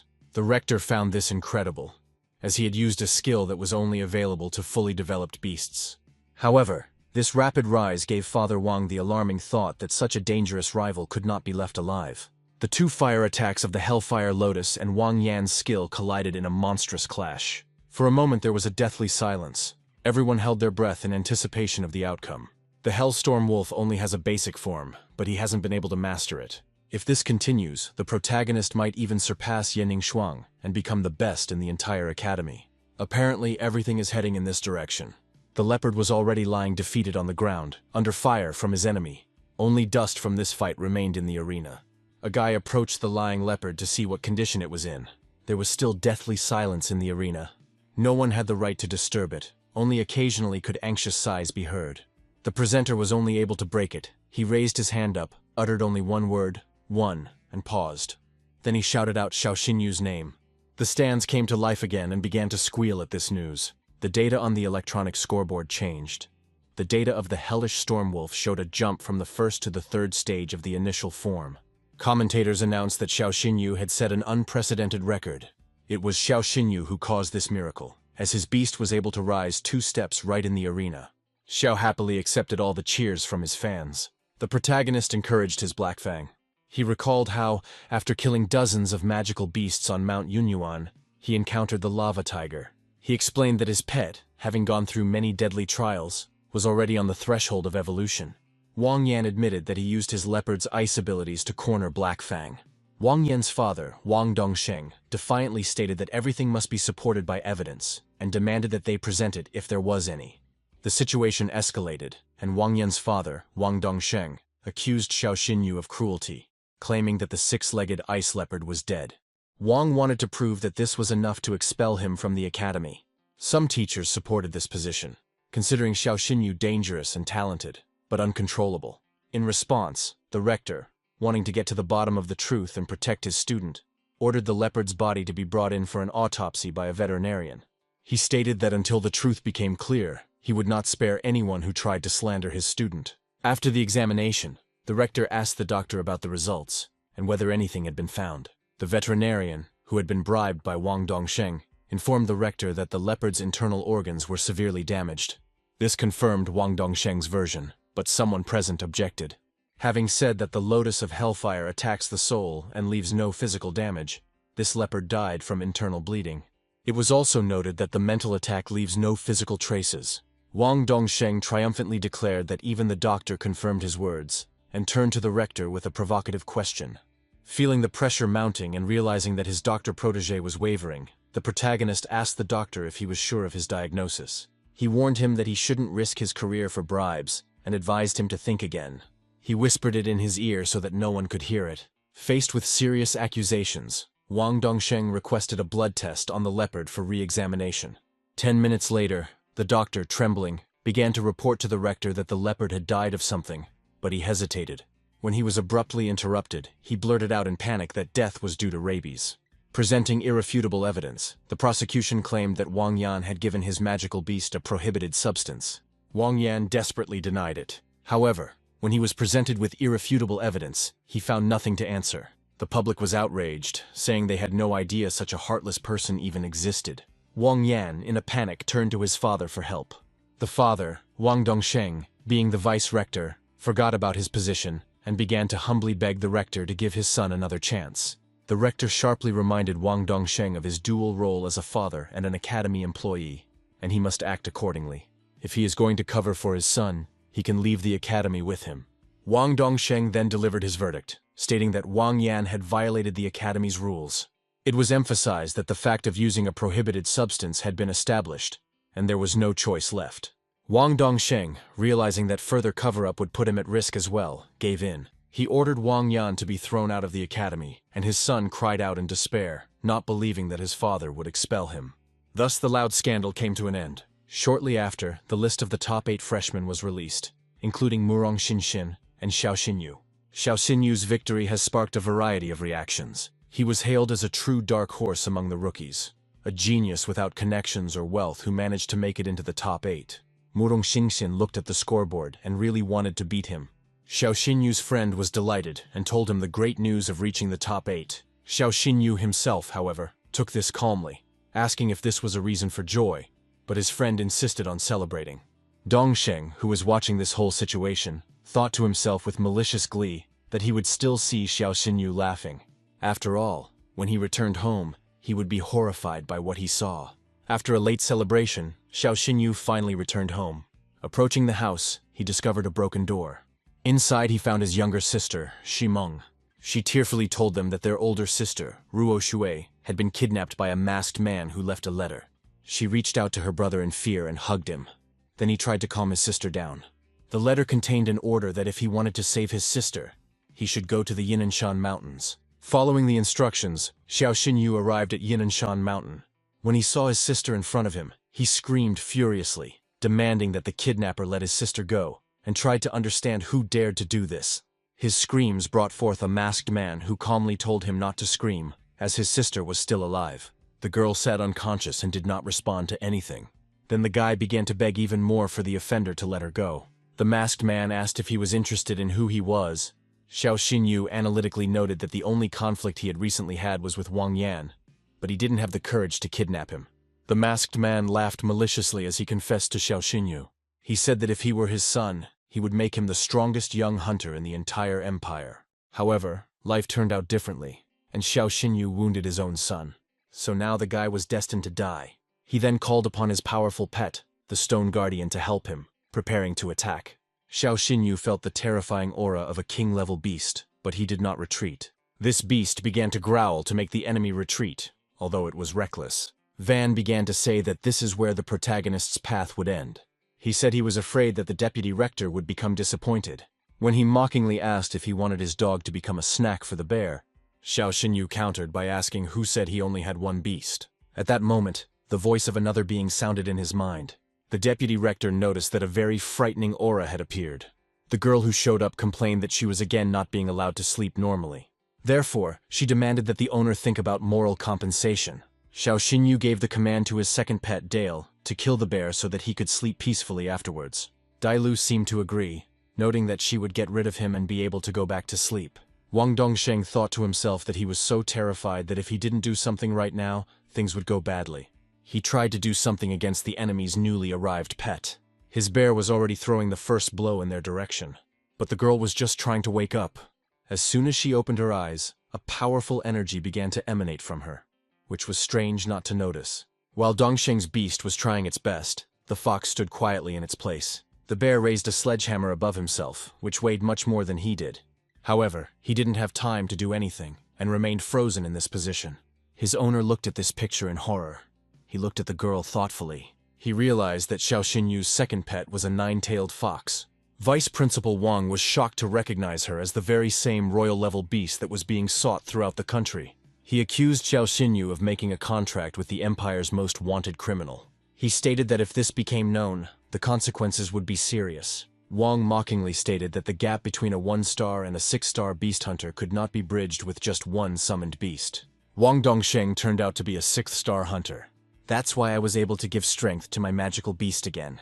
Xiao Xinyu himself, having summoned the fox, told Deputy Wang that since he had shown him this beast, it meant he did not plan to let it go alive. In response, the deputy said that even with such a strong 9-tailed fox, he should not forget himself. Deputy Wang announced that he would now show that the gap between 1 and 6 stars was not so easy to overcome. He demonstrated his power by summoning a black fog. His beast was already ready to break through, just to carry out the order of its master. Having thrown off his stone appearance, he began to roar loudly throughout the area. With this roar, another skill of this magical bear began to be called upon. Xiao Xinyu immediately identified it as an attribute of darkness. Beasts with the dark attribute must feed on the blood of humans or other beasts to replenish their energy. Xiao Xinyu continued his accusation, stating that low-level beasts began to disappear in Longyin City about 5 years ago. A magical symbol appeared on the deputy's face. He said that it was a great honor to die from the fangs of a bear. The protagonist recognized this symbol on his face. He pronounced it Black Skull. Red Skull is one of the 5 major dark guilds, specializing in training dark attribute hunters. He then made a direct threat, asking what would happen if everyone found out that the Academy's vice-rector was actually a member of the Red Skull. At this moment, the 9-tailed fox informed Xiao Xinyu that with his current energy reserves, she was unable to use any skills. Xiao Xinyu, however, confidently told her not to worry, as he never entered into battle unless he was confident of victory. The battle was reaching its climax. The protagonist began to feel a new strength within himself, which was coming to him with every minute. Deputy Wang ordered his stone demon bear to attack with a shout. Naturally, he carried out his order flawlessly. In turn, the guy, with the power of thought, ordered Dial to act. The 9-tailed fox, Dailu, rushed towards the threat. Deputy Wang gave the order to his beast to use the attack. In response, Dailu used her bloody gaze technique. This is what her owner, the main character, shouted to her. The fox's eyes immediately lit up with a furious, fiery light. Without wasting a second, she ran towards her opponent. She soon raised her gaze upward, leaving her opponents in bewilderment. A huge, menacing red eye looked down on their entire team, and the fox was not afraid of him at all. She continued to stand and look at him. This eye seemed to give her even more energy. The stone demon bear roared in rage, while the 9-tailed fox was already fully prepared for the decisive battle. Although the deputy rector's animal didn't look like someone who was ready to lose. But suddenly, out of nowhere, a powerful blow flew at the bear, cutting it in two. He was also able to pierce the owner of this beast. Deputy Wang screamed in panic, not believing in the possibility of defeat. The defeated Deputy Wang, coughing up blood, croaked something about the Dark Guild. Xiao Xinyu's strength was rapidly leaving him, and he began to lose consciousness. He began to feel the side effects of taking the dragon spirit pill. Dailu called out to her master in alarm, begging him not to fall asleep. She called out to Xiao Xinyu, ordering him to wake up, wanting to force him. A girl appeared in front of the weakened Xiao Xinyu and the anxious Dailu. She grabbed Dayla by the throat when she panicked and asked who had come. It was the main character's sister, who apparently just woke up. The two of them continued to stand on Mount Yunnian in the middle of the dark night. The boy's sister noted with disgust the terrible smell that reigned around the battle site. Looking at Dayla, the girl was surprised to recognize her as a 9-tailed fox, a magical beast in the form of the king of beasts. She expressed bewilderment that such a powerful being would make a contract with her brother. Then the fox felt the power emanating from the girl, and exclaimed in amazement that it was the power of a dragon. Dailu, watching the girl tensely, asked her directly whether she was Xiao Xinyu's sister. The girl hissed coldly and threateningly in response that she didn't need to know that at all. She approached slowly, intending to do something now. However, she admitted that she really is the protagonist's sister. The girl herself, having analyzed the guy's condition, suggested that he had taken a medicine that temporarily increased his spiritual energy. Now he is experiencing side effects. She reassured the girl that he would be fine and would only need 3 days to recover. Hearing this, the girl said with relief that this was good. The girl used a unique ability. She lived deep inside her, the protagonist's sister. It seemed that she herself was very exhausted by today, but she was not ready to leave her brother in such a state. And while the fox was sitting next to Xiao Xinyu, the girl stood up. A spark of newfound strength lit up her eyes. A superb melody flowed from her mouth, as if drowning out everything around. It spread across the entire mountain. Recently dead plants and flowers began to come back to life from this sound. Dailu was surprised to recognize in it the combat skill known as Dragon Whisper. This skill, unique to purebred dragons, allowed them to restore any entity in the world using a special melody. At this moment, Xiao Xinyu's strength began to return. The healing melody of the Dragon's Whisper completely erased all traces of today's battle. The girl said that, except for Dailu, her and Xiao Xinyu, no one else would know what happened here. She added that among purebred dragons there is only one with such scales, and his name is Chaos. She then threatened Dailu, ordering him to help Xiao Xinyu properly from now on.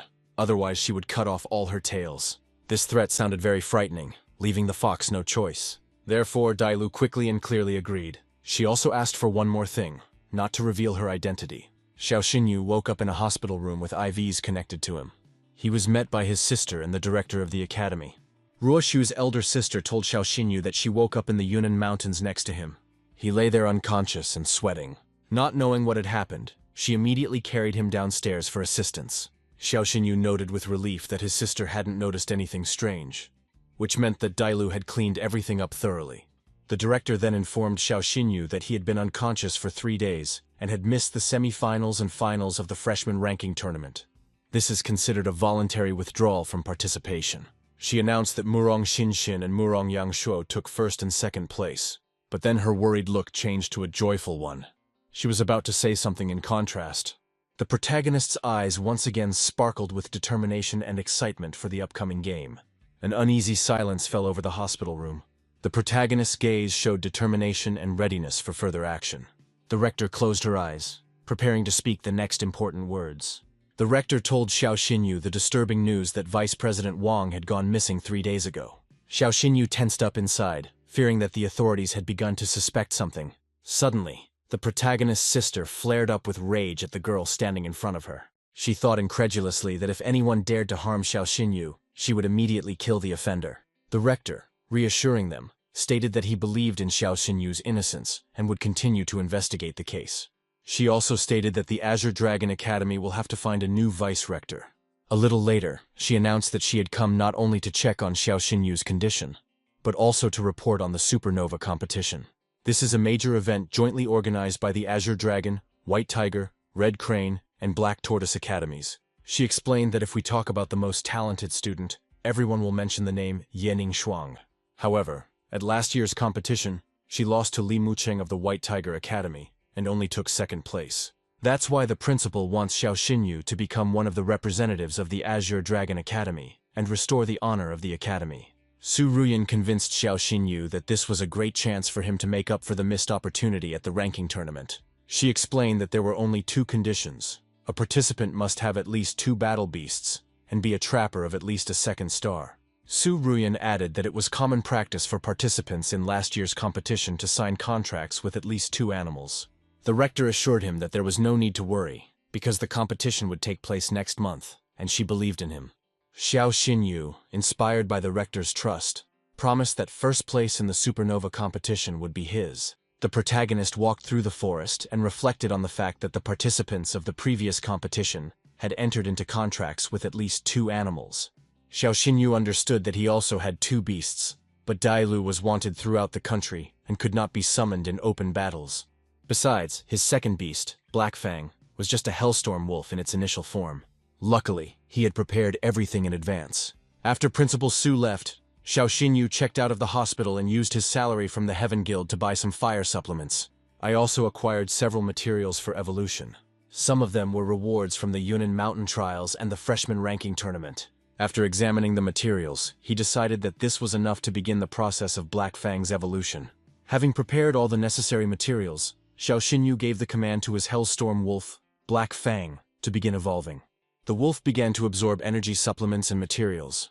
Xiao Xinyu encouraged him, knowing that the process could be painful. He warned Dela that Black Fang might have a breakdown during evolution and asked her to protect them.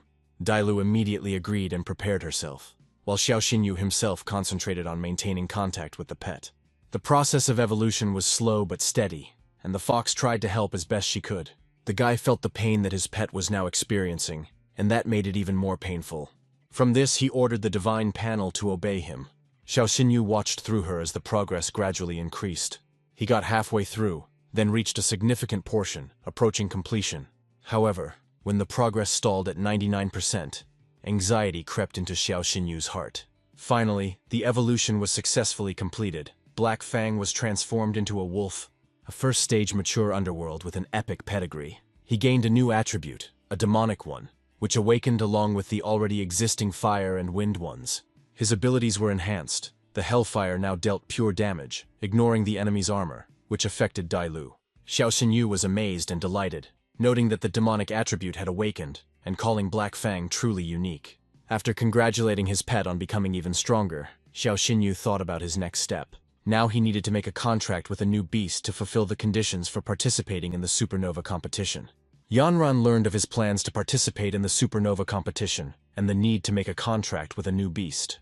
She firmly stated that as his brother, his problems were her problems, and offered to pay for the purchase of the animal at the animal market.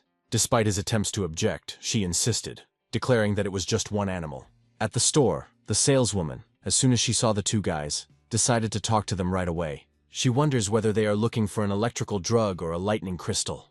Yanran explained that her brother would be participating in a competition in a month, and they had come to find a suitable beast for the contract. The saleswoman confidently assured them not to worry and to rely on her. She started to imagine options: a demonic red spider with high attack. Also, a shadow tigress, fast and dealing increased damage from stealth. However, Sister Yanran politely but firmly interrupted her, saying that they did not need cheap options and asked to see high-class beasts. Hearing this, the saleswoman respectfully replied that since Mrs. Chin said so, she would not hide her treasures from them. The girl decided to introduce several high-class animals. They were located in special domes under liquids. Or rather, in a special, unique flask, the seller clarified. Perhaps someone had already caught their eye. A subterranean pangolin of transcendental form with an epic pedigree and skills of subterranean sense and enhanced underground speed. A three-headed fire snake of legendary bloodline with powerful poison and fire damage. Another icebone bird with icebone skill and frost whirlwind ability. Each of them was impressive, but Xiao Xinyu, after carefully examining their characteristics, noted that none of them had a hidden bloodline. The seller, noticing Xiao Xinyu's dissatisfaction, asked what kind of animal he needed then, suggesting that he voice his requirements. At that moment, the assistant announced that a new shipment had arrived, some of the finest animals she had ever seen, which was confirmed by her assistant with a sly and sinister smile. They were elven-looking beasts that looked very helpless. Xiao Xinyu asked doubtfully, weren't these types of beasts considered useless, and asked why they were needed at all. Ms. Chin explained that if they were sold as fighting animals, then of course no one would take them. But as pets they would sell out in no time. The protagonist's eyes once again sparkled with a bright red light. Xiao Xinyu noticed a low-born water pixie with no skills or abilities. However, his divine panel or inner sense revealed her hidden angel bloodline. He was amazed by this discovery. Ignoring his sister's astonishment, he resolutely declared that he wanted to buy her. Sister Yanran and the salesman were perplexed, asking what he was even thinking and what he didn't like about her. But Xiao Xinyu firmly repeated that he wanted her to become his beast, realizing her true, hidden potential. Xiao Xinyu brought the pixies to Nanshan Mountain, where a quiet atmosphere reigned. The hero touched her with his hand, telling her not to be afraid. He did not want to harm her. He handed her some kind of medicinal remedy, saying that if she ate it, her wounds would heal. It really helped the little girl. She was instantly cured. He then gently asked her if she would agree to make a blood contract with him and become his beast. Pixie looked at him a little apprehensively. She thought about all the words he had said to her before. Then she took his finger with her hands as a sign of consent. The guy asked again if it was true, if she was sure. After the Pixie's confirmation, the hero decided to bind them with his blood. Pixie happily confirmed that from now on they are connected. The contract has been successfully concluded. The hero asked the girl if, since she had agreed to accept the blood contract, this meant that she recognized him as her master. He noted to himself that after the contract was concluded, The bond between the beast and the trapper really became much stronger. Then he remembered something important and handed the pixie the bloodline awakening crystal that he had shattered especially for her. He explained to the pixie that if she ate the crystal, she would be able to evolve. Pixie swallowed the crystal shards and the transformation process began. She didn't seem to expect it to happen so soon. The process was accompanied by strange sounds and light effects. Seeing that she was having a hard time, Xiao Xinyu encouraged her, asking her to endure a little longer. Evolution began its work, accompanied by sounds and explosions. Dailu stood up for the main character, asking what was going on. Xiao replied that everything was fine, and he didn't need any protection. The hidden bloodline was awakened. The girl was wrapped in a large cocoon that glowed and emitted light. After some time, the cocoon opened and the girl began to straighten out. A majestic sacred angel of light appeared in the winged form of the first stage with the mythical blood of an angel. Dailu and the hero looked at her with admiration. The boys saw that the pixie's new abilities were impressive. The sacred shield of light dispelled negative effects and created a barrier. Xiao Xinyu excitedly guessed that once he became the 9th star's beast hunter, she would be able to evolve. Then he remembered that he hadn't given her a name yet. Considering that before awakening she was a spirit of the water element, he suggested naming her Freya, citing the associations with the spirit of water. Freya descended from the pedestal with incredible beauty, closer to her master. Xiao Xinyu solemnly announced to Freya that from now on they would fight side by side. Now, with 2 powerful beasts, he has taken another important step towards participating in the supernova competition. The next stage of his training was to obtain the rank of 2nd star trapper. Returning to the academy, he announced his intention to take the exam to become a 2nd star trapper. This surprised the curator and he was dissatisfied. The hero explained that since the supernova competition was about to begin, he needed to do this as quickly as possible. Teacher Chen was initially skeptical of the application, noting that the Murong clan's brother and sister had also passed the 2nd star exam 3 days ago. However, after hearing rumors that Xiao Xinyu's Black Fang had evolved to the mature stage, he decided to test its level. Xiao Xinyu accepted the challenge confidently. When Teacher Chen measured his spiritual power, the instrument showed a staggering 2,583 units. He was shocked, saying that if he had not seen it with his own eyes, he would never have believed it. The teacher explained that none of his former students, even the most talented ones, had achieved such levels of spiritual strength. Impressed by the results, Teacher Chen gave permission for the exam to take place in Blood Mist Canyon. That's why the main character headed there directly by helicopter. After a while, he began to open the helicopter door. Opening it fully, he looked down, realizing where the exam would take place. He listened to the rector's voice in the earphone, which said that Xiao Xinyu had arrived at the entrance of the Blood Mist Canyon. She explained the task, to go through the canyon completely. If he successfully reached the exit, the exam would be considered passed.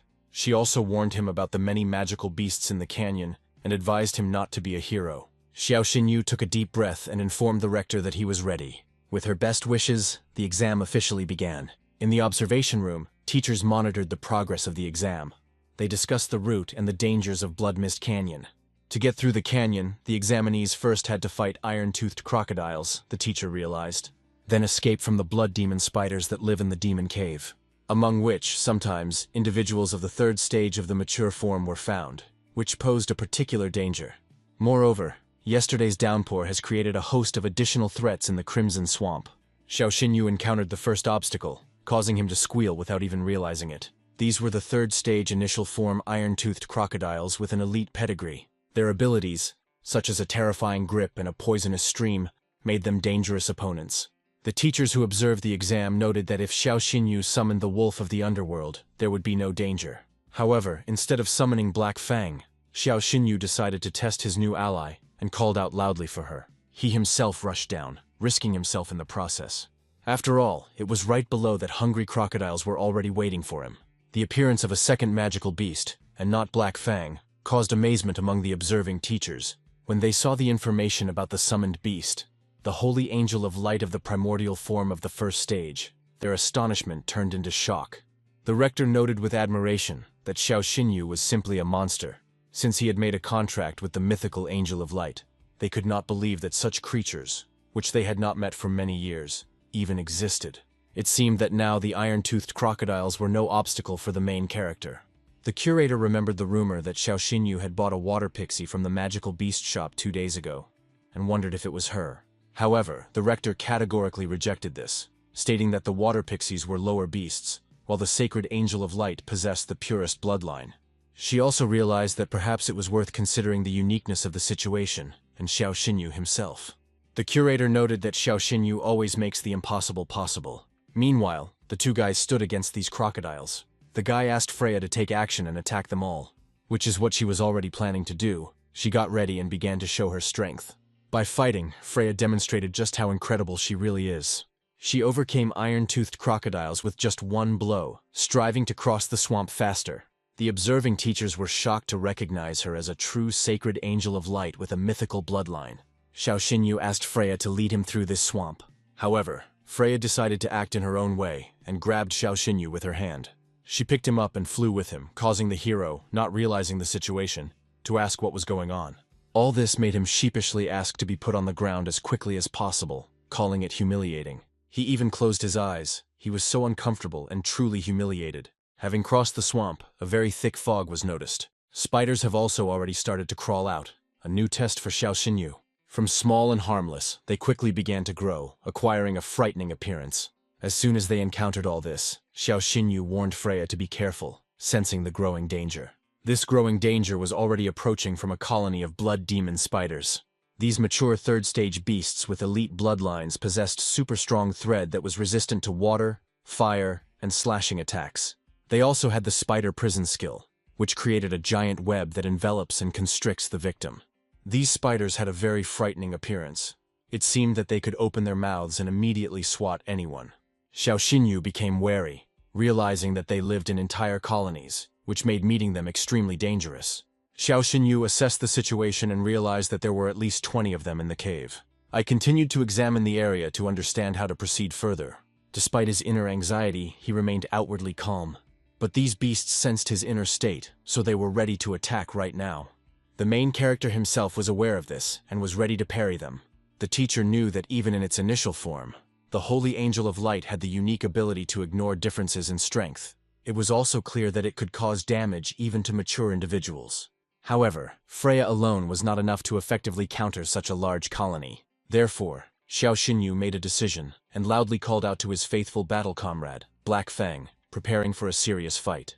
Of course, he immediately came running to his master's call. Freya was also ready for the fight. The guy was aware of his strength and knew that he could control the situation. The rector, who was observing the exam, warned Xiao Xinyu through the communication system not to waste time.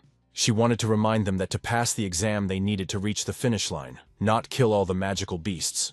Xiao Xinyu took this advice and commanded his wolf, Black Fang, to use the Hell Howl ability.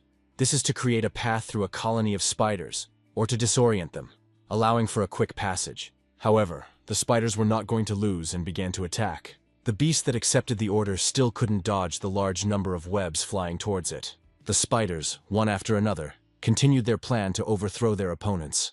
They were very agile and fast, and managed to follow the wolf's movements. At the same time, managing to attack the opponent. Their web instantly captured Black Fang.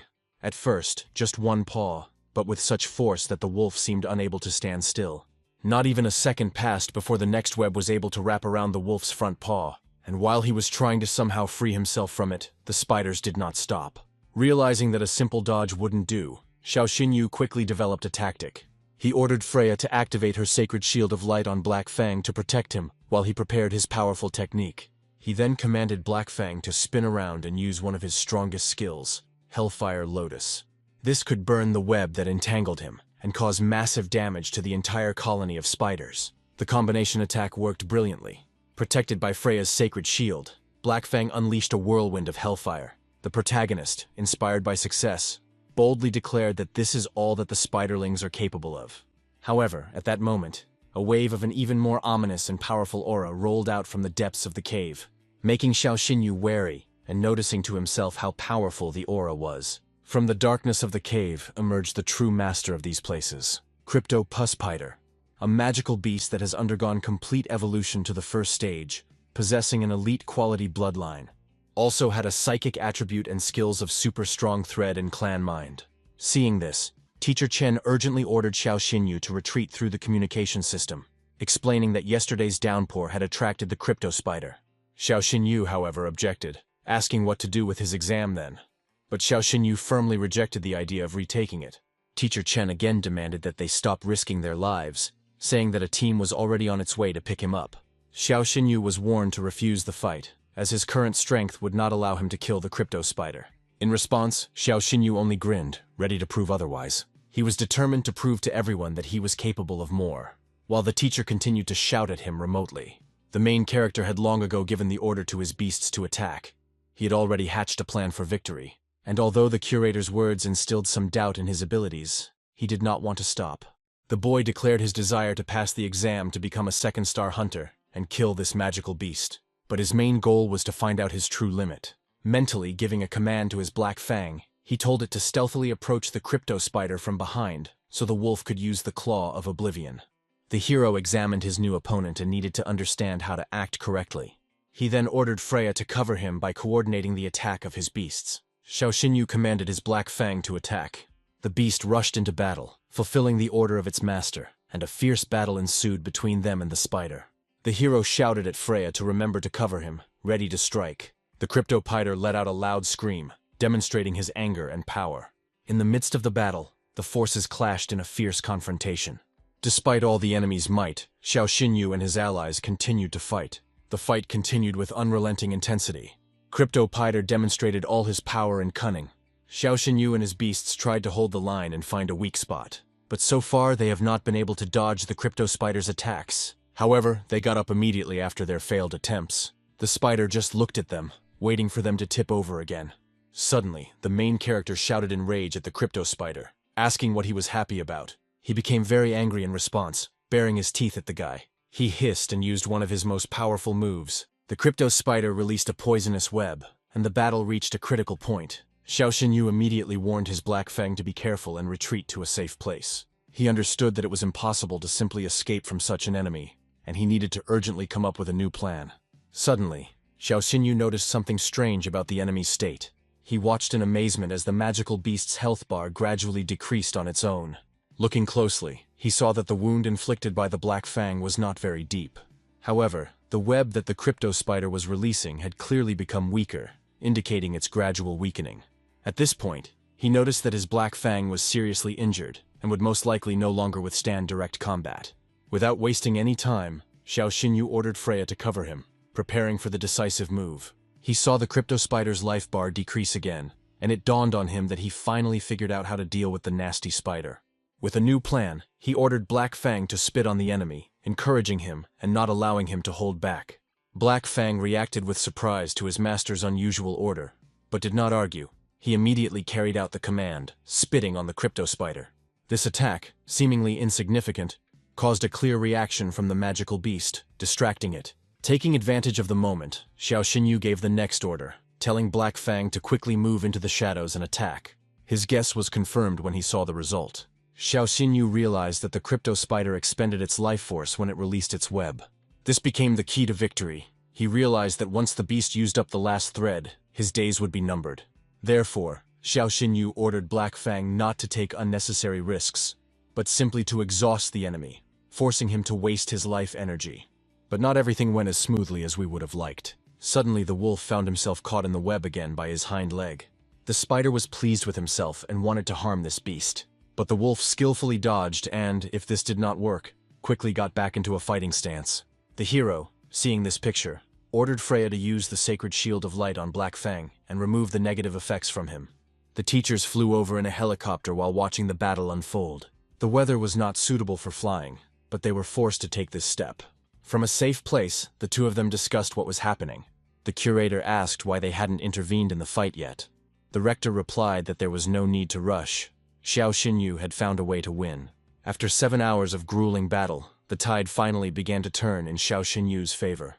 Xiao Xinyu noted to himself that the enemy could not deal with the Black Fang, which was now strengthened by demonic power. The crypto spider had already lost 90% of its health, and even its web had become noticeably lighter and weaker. However, the guy didn't understand why the crypto spider, having lost so much blood, still wasn't trying to escape. Then another thought struck him. The crypto spider hadn't left the cave all this time, and Xiao Xinyu began to suspect that there might be something inside. Xiao Xinyu gave a decisive command to his Black Fang to use Hell Howl. The beast emitted a deafening and piercing sound, capable of demoralizing and disorienting the enemy. After this, Xiao Xinyu saw that the crypto spider had almost no strength left, and realized that this was their decisive chance. Without wasting a second, he commanded the Black Fang to deliver the final blow, attacking the enemy with the Lotus of Hellfire. This powerful finishing move was supposed to end the protracted confrontation. This trio was capable of accomplishing what they set out to do. Suddenly, two new figures appeared on the battlefield, descending from the air to intervene. Xiao Xinyu, seeing this, shouted loudly to them not to worry about him, and ordered them to launch a decisive attack. Turning to his faithful beast, he gave the final order to use the Hellfire Lotus one more time. In response, he released the final, most devastating Lotus of Hellfire straight at the weakened crypto spider. The finishing blow finally helped defeat this spider. The hero sat down on the ground with an exhalation, said that everything worked out. He praised his animals, saying that they did a great job. The guy was going to find out what was hidden inside this cave, because he was sure that there must be something worthwhile there. His team headed towards it with him. However, he was suddenly abruptly ordered to leave immediately. Xiao Xinyu, stunned, objected that he had already defeated the crypto spider. To this they explained the terrible truth. Even after death, this creature can continue to move for some time by inertia. Xiao Xinyu didn't immediately understand what this meant, but in the next moment, he understood everything. The still warm body of the crypto spider made its last movement in its death throes. He blocked the only exit from the cave with his massive body, sealing everyone inside. The crypto spider began to roar furiously at the uninvited guests who dared to defeat him. Seeing this, the trapper urgently shouted to the others to quickly hide in it, preparing to take a possible blow. Finding herself trapped, the situation instantly changed. The fairy remembered all those kind and warm words that the guy said to her. With a confident look, she rushed forward, straight towards their common enemy, using his strength, his most powerful moves, just to help his team. Xiao Xinyu commanded Freya to return to him immediately, feeling an unusual connection with her. Freya, despite all the persuasion and orders, was not going to retreat. Her confrontation ended with a powerful explosion that illuminated everything around. The main character looked at the girl in surprise and asked if she had just mastered a new skill herself. After a while, he started hugging her, rejoicing and saying that she was incredible. Xiao Xinyu's attention was suddenly drawn to a mysterious object in the depths of the cave. He pointed at it in amazement, guessing that this was what the crypto spider had so desperately defended, even at the cost of his own life. He immediately turned to one of the trappers named Dailu and asked if he knew what it was. Dailu explained that the growing process is extremely complex, and listed the necessary components, dewdrops, and the nectar of the magical yellow. The protagonist noticed that it was just a seed, but he was even more worried about it than about the daughter of an aristocrat. The boy turned to Dailu, noting that she had the form of a beast king and that she was very dangerous. He guessed that she must be familiar with many beasts of that level, hinting that she could ask them for the necessary fertilizer. To which Freya seemed to indignantly reply that she would not stoop so low and collect fertilizer. Meanwhile, one of the teachers in the helicopter asked Xiao Xinyu if everything was okay with him, to which he received an affirmative answer. 2 weeks later, in the city of Ximing, the weather was clear over the playground. Xiao Xinyu, amazed by the scale of the event, noted that the atmosphere and scale of the national competition were astonishing, as expected. Yang Shuo was surprised to see him appear early, calling him Great Xiao Xinyu. The hero exchanged friendly greetings with the approaching participants, Yang Shuo and Liu Jin. Noting that Liu Jin had become even more beautiful, the last words made her react with confusion. Liu Jin's brother, Murong Yan, immediately reacted, aggressively asking how Xiao Xinyu dared to call his sister that. Xiao Xinyu calmly explained that full was too long, so he came up with a nickname for her, which only angered Murong Yan even more. However, Liu Jin herself intervened in the situation, calmly asking her brother to sit down and calm down. Murong Yan listened to his sister and agreed. Xiao Xinyu then asked Liu Jin about her progress, wondering how much her beasts had progressed, to which the girl began to tell him. Her brother, Murong Yan, watching this calm conversation, was shocked that his little sister would talk to another guy herself. Murong Yan was lost in thought, sadly noting that girls grow up too quickly, and remembering that she had always been so withdrawn. In despair he exclaimed that heaven and earth had gone mad, and the world had turned upside down, since the cat now hung out with the mouse. Xinyu, noticing the boy's strange behavior, asked what was wrong with him. His sister quickly waved it off, telling him to forget about it. Then the protagonist changed the conversation to a more important topic, asking who they were fighting today. At this moment, a new person appeared and announced that the results were already known, and those present respectfully addressed Rector Su. She announced to the assembled group that their first opponent would be the White Tiger Academy, and called for them to be destroyed at all costs. Her passionate speech was interrupted by the appearance of Director Zhu from the White Tiger Academy. She asked why Director Su was so agitated. Could it be that he is afraid of losing to their academy? Director Su coldly remarked that Director Zhu should not be here, and pointed out that she should be in her preparation area. Director Zhu wanted to hint at the protagonist's resemblance to someone famous, dismissively calling him just another Yaning Shuang. At this moment, Yang Shuo quietly turned to Director Su, begging her to control herself. The hero simply watched this scene and thought about his own. The Empress's arrival was suddenly announced, causing a stir in the crowd. Director Zhu asked them to just wait a little longer. Soon she would make them return to their academy in disgrace. Director Su was in anticipation. She quickly switched over and ordered Xiao Xinyu, Murong Yang Shuo, and Murong Xinxin to follow her to greet the Empress. A bright glowing light began to emerge through the opening ceiling. Looking up, one could see the clouds gathering. A new figure appeared on these clouds, Empress Shangguan Lan, ruler of the Dragon State. Her arrival caused universal admiration and awe. Someone in the crowd exclaimed enthusiastically that this was the most beautiful and powerful woman in the country. She is the most powerful hunter in the Dragon State, and her mere presence evokes genuine awe. The Empress looked ahead seriously, expecting something important. Xiao Xinyu watched the Empress and her beast, assessing the gap in strength. She stepped with one foot onto the solid ground, her heel clanking loudly. Afterwards, she stood next to her beast, looking through the crowd and assessing it. The crowd rejoiced as soon as they saw the Empress so close.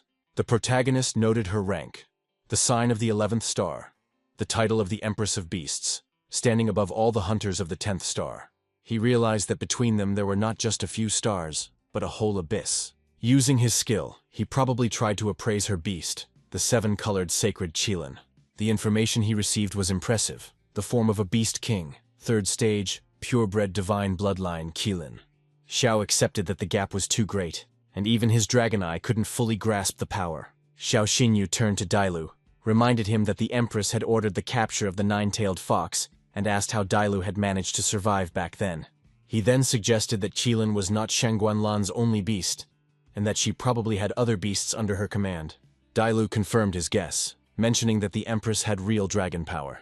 Xiao Xinyu was shocked. Could it be that Shangguan Lan has a purebred dragon? Didn't they become extinct more than 100 years ago? After all, according to the chronicles, only purebred dragons have divine origins. Moreover, dragons are definitely in first place in terms of strength. So why then is it precisely dragons that are hunted? The main question remained, if purebred dragons were extinct, then how was the Empress able to make a contract with one of them? Moreover, the Empress has one of the 3 greatest treasures of dragons, the dragon tier. The day of the first fight arrived. Director Su announced to Xiao Xinyu that, according to the draw, he would go first.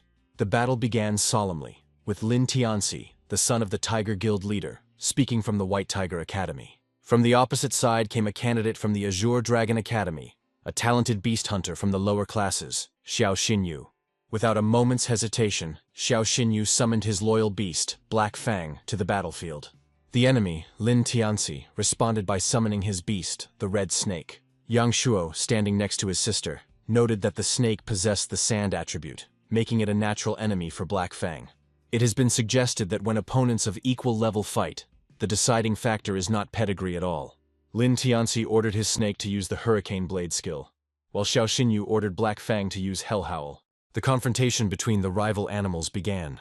Xinyu Wolf was determined to tear this snake apart. The enemy, Lin Tianxi, feeling superior, declared that the advantage was clearly not on Xiao Xinyu's side, and that he was doomed to defeat. However, Xiao Xinyu was not about to give up. He calmly remarked that today was a bit too humid. But he immediately declared that the battle had only just begun, and this was just a warm-up. He warned that now he only needed 2 attacks to turn the tide of the battle, to which Lin Tianxi reacted with disbelief. Xiao Xinyu immediately took action, commanding his beast to use Hell Howl towards the sky. Black Fang emitted a powerful sonic boom directed upward. The spectators were perplexed. Someone suggested that he wanted to melt the sand, but the fire of his beast was too weak for this. The Empress simply said no, dismissing the idea, which raised the question of what he was planning then. Xiao Xinyu was clearly preparing some unexpected tactics. The Empress suggested that perhaps the hero wanted to take advantage of the 7-colored clouds she had summoned. His opponent looked at Xiao in surprise, not understanding what he was planning. With fear in his voice and on his face, he realized that the boy had summoned rain. He immediately ordered his snake to stop him immediately. However, the protagonist, with a triumphant look, said that it was too late. Tianqi had missed his chance. The opponent cursed, saying that the sand was wet and his beast could no longer create sand whirlwinds and hurricane blades. The protagonist's wolf rushed forward at the words of its master.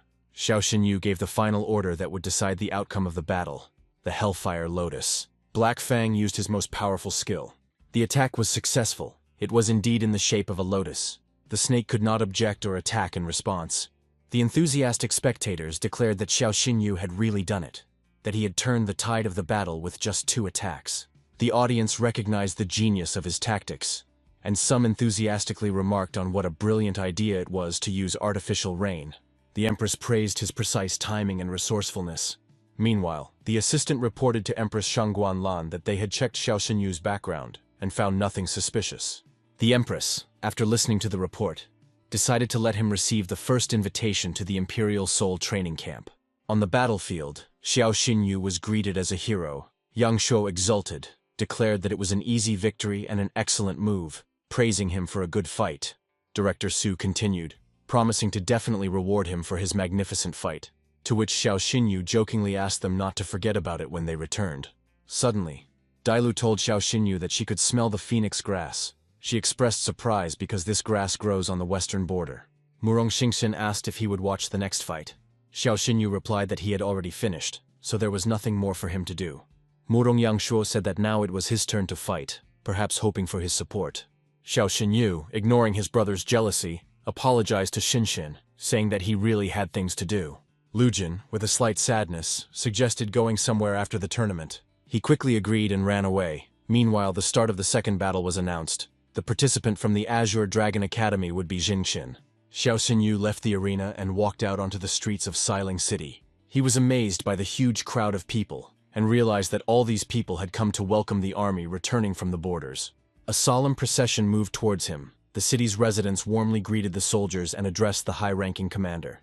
Watching this, Xiao Xinyu used his dragon eye to assess the mighty beast of one of the generals, the Imperial Rhinoceros. The information was astounding. The form of a beast king, the second stage, the bloodline of a mythical-level battle monster. Xiao Xinyu looked at Dailu with admiration, pointing at the 8-star beastmaster with the ultimate beast. He wondered how many deadly trials they had gone through together. And Dailu replied that she knew about them. She explained, returning to her original purpose, that the phoenix grass grows on the Legu Glacier in the west, where there are many magical beasts. Xiao Xinyu replied skeptically, as if it was that simple. But at that moment he noticed something strange. The beast of the warlord, the ruler of the western city Zhou Xiong, was limping. Xiao Xinyu wondered what was wrong with it. He watched the fighting rhino closely, trying to understand the reason for his lameness. Xiao Xinyu approached King Zhou Xiong and declared that his war rhinoceros was sick and that he could cure it. Zhou Xiong was skeptical, noticing the Azure Dragon Academy uniform and what he, the same age as his son, could possibly know about healing. Then Xiao Xinyu introduced himself as a visiting physician from the Heaven Guild, and described the symptoms, which amazed Zhou Xiong with its accuracy. He admitted that he had come back specifically to find medicine for his beast, and that Xiao Xinyu had not yet earned his trust. He demanded to know the cause of the illness. Xiao Xinyu confidently stated that everything was simple, and showed the cause, the sand mantle. The hero was now holding this sand-bound parasite on his hand. Zhou Xiong was impressed, admitting that many doctors had failed to help over the years, and asked how Xiao Xinyu planned to treat him. Xiao Xinyu suggested finding a less crowded place since he needed some herbs, and Zhou agreed to invite him to his home. Xiao Xinyu thought to himself that it seemed like he would not only get the phoenix grass, but also make some useful connections. Meanwhile, the two moved to Zhou's residence. The hero recited the ingredients he needed: silver lotus petals, sacred grass, poria, and a secret ingredient. After preparing it, he handed Zhou the purple soul extract, a special medicine for treating sand mantic. Mr. Zhou replied that it was enough to delay. He trusted him. That's why he immediately gave the contents to his beast to drink. For a while, the hero and the master simply stood over the rhinoceros, looking at him. But after a couple of minutes, the effect was already noticeable. Mr. Zhou said that his beast had not slept like this for a long time, and called the guy a great healer. To which Xinyu replied that he could give him a recipe so that he could treat combat soldiers. Zhou asked what he wanted in return. The hero immediately said that he needed the phoenix herb and the magical radiance flower, and emphasized that this was all he needed. When invited to stay for tea, the guy admitted that he had sneaked out, and that by now his son had most likely finished the fight. The gentleman, hearing this, offered to go with him, as he had long wanted to visit the Empress. Here the main character is already at the tournament at the academy, where a tense duel is taking place between Zhou Ye and Murong Xinshin. The commentator announces that the battle has reached its climax and has been going on for a whole hour without a clear winner. Liu Jin's opponent, Zhou Ye, addresses her, noting that she is clearly at a disadvantage, and asks why she is fighting so hard. He also notices that she seems distracted from the start and asks what is distracting her. She is worried why Xiao Xinyu hasn't returned yet. If he finds out about her defeat, she will be terribly ashamed. This thought makes her gather herself. Suddenly Xinyu's voice was heard from the stands. He asked if she still had spiritual energy. The protagonist analyzes the condition of the fighters. Both of them are almost on the verge of exhaustion, which is both good and bad news for both sides. The first battle beast, Liu Jin, the Snowing Hunter, enters the arena. In response, Zhou Ye summons his beast, the demonic wolf of darkness, also in its mature form, the second stage. With the appearance of the beasts, the final battle begins. Liu Jin, having gathered his strength, proclaims that winter will come. Zhou Ye uses his Dark Demon Wolf's ability, Shadow Clone. All 12 clones gather to attack the Snowwing Hunter and Liu Jin at the same time. There is a growl and an intense fight. The clones' shadows surround the target, creating a tense and dangerous situation in the arena. But the beast Zinshin was not one to be timid either, and he deftly attacked his opponents. Someone from the crowd was outraged by this vile technology, because these clones could barely be distinguished from the original. Finding himself surrounded by shadow clones, Liu Jin decides he has to take a risk. The main character began to breathe heavily, coughing demonstratively. Xinshin didn't immediately understand the hint, so the guy continued his actions. The girl turned around, looking questioningly at Xiao Xinyu. Then she looked at the pack of clones growling angrily at her. She thought that the guy was hinting at something to her. Her gaze caught on one wolf, who was breathing strangely heavily, as if he was already tired.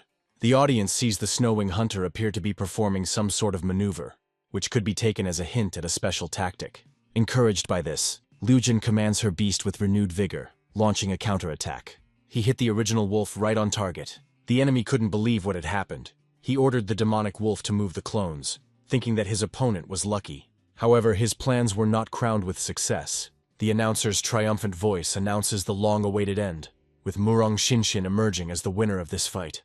After her victory, people come up to Liu Jin to congratulate her, and her brother says that she is simply the best. But when Xiao Xinyu praises the girl, saying that she performed well, it causes a storm of emotions in Yang Shuo. He indignantly asked Xiao Xinyu what he had done to his sister, and began calling out to him, clearly intending to express his dissatisfaction. The hero, answering Yang Shuo's question, modestly says that he did nothing special, he just hinted. Zhou Ye approached Director Zhu guiltily, saying that he had also lost. She was so furious that she even broke her half-smoked cigarette in half. The director announced a meeting after lunch to discuss tactics and demanded that everyone give their all and train until they dropped. Zhou Ye's father admits that his son still has much to learn and praises General Murong's daughter for her insight. However, the Empress exposes this modesty, claiming that Zhou Ye is pretending, and that he himself knows that Liu Jin received a hint. Zhou Ye's father turned to the Empress, falling on his knees, begging her not to punish the offenders and to give them another chance. The Empress announces that Zhou Ye, Murong Xinshin, and Xiao Xinyu have proven themselves worthy and will receive an invitation to the Emperor Soul Camp. Later, Yang Shuo reacts with hostility when Xinyu overfamiliarly calls him brother and invites him to a barbecue hosted by Director Su. Meanwhile, Xiao Xinyu and Liu Jin are presented with their invitations to the Emperor Soul Camp. Yang Shuo, upon learning of this, is delighted, as this is an elite program for the best first-year students, run by the Empress herself. Xiao Xinyu is impressed by the opportunity to personally study with the Empress, but he is overcome with doubt and fear, bound by a bloody contract with Dailu. He knew that if they were discovered, the consequences could be terrible, but while he was thinking about it, he didn't notice how a girl approached him. Liu Jin, seeing Xiao Xinyu's concern, interrupts his heavy thoughts by reminding him of their agreement about the barbecue. Xiao Xinyu agrees, and the conversation at the barbecue turns to food. The meat crackled pleasantly on the grill, spreading a pleasant aroma throughout the entire establishment.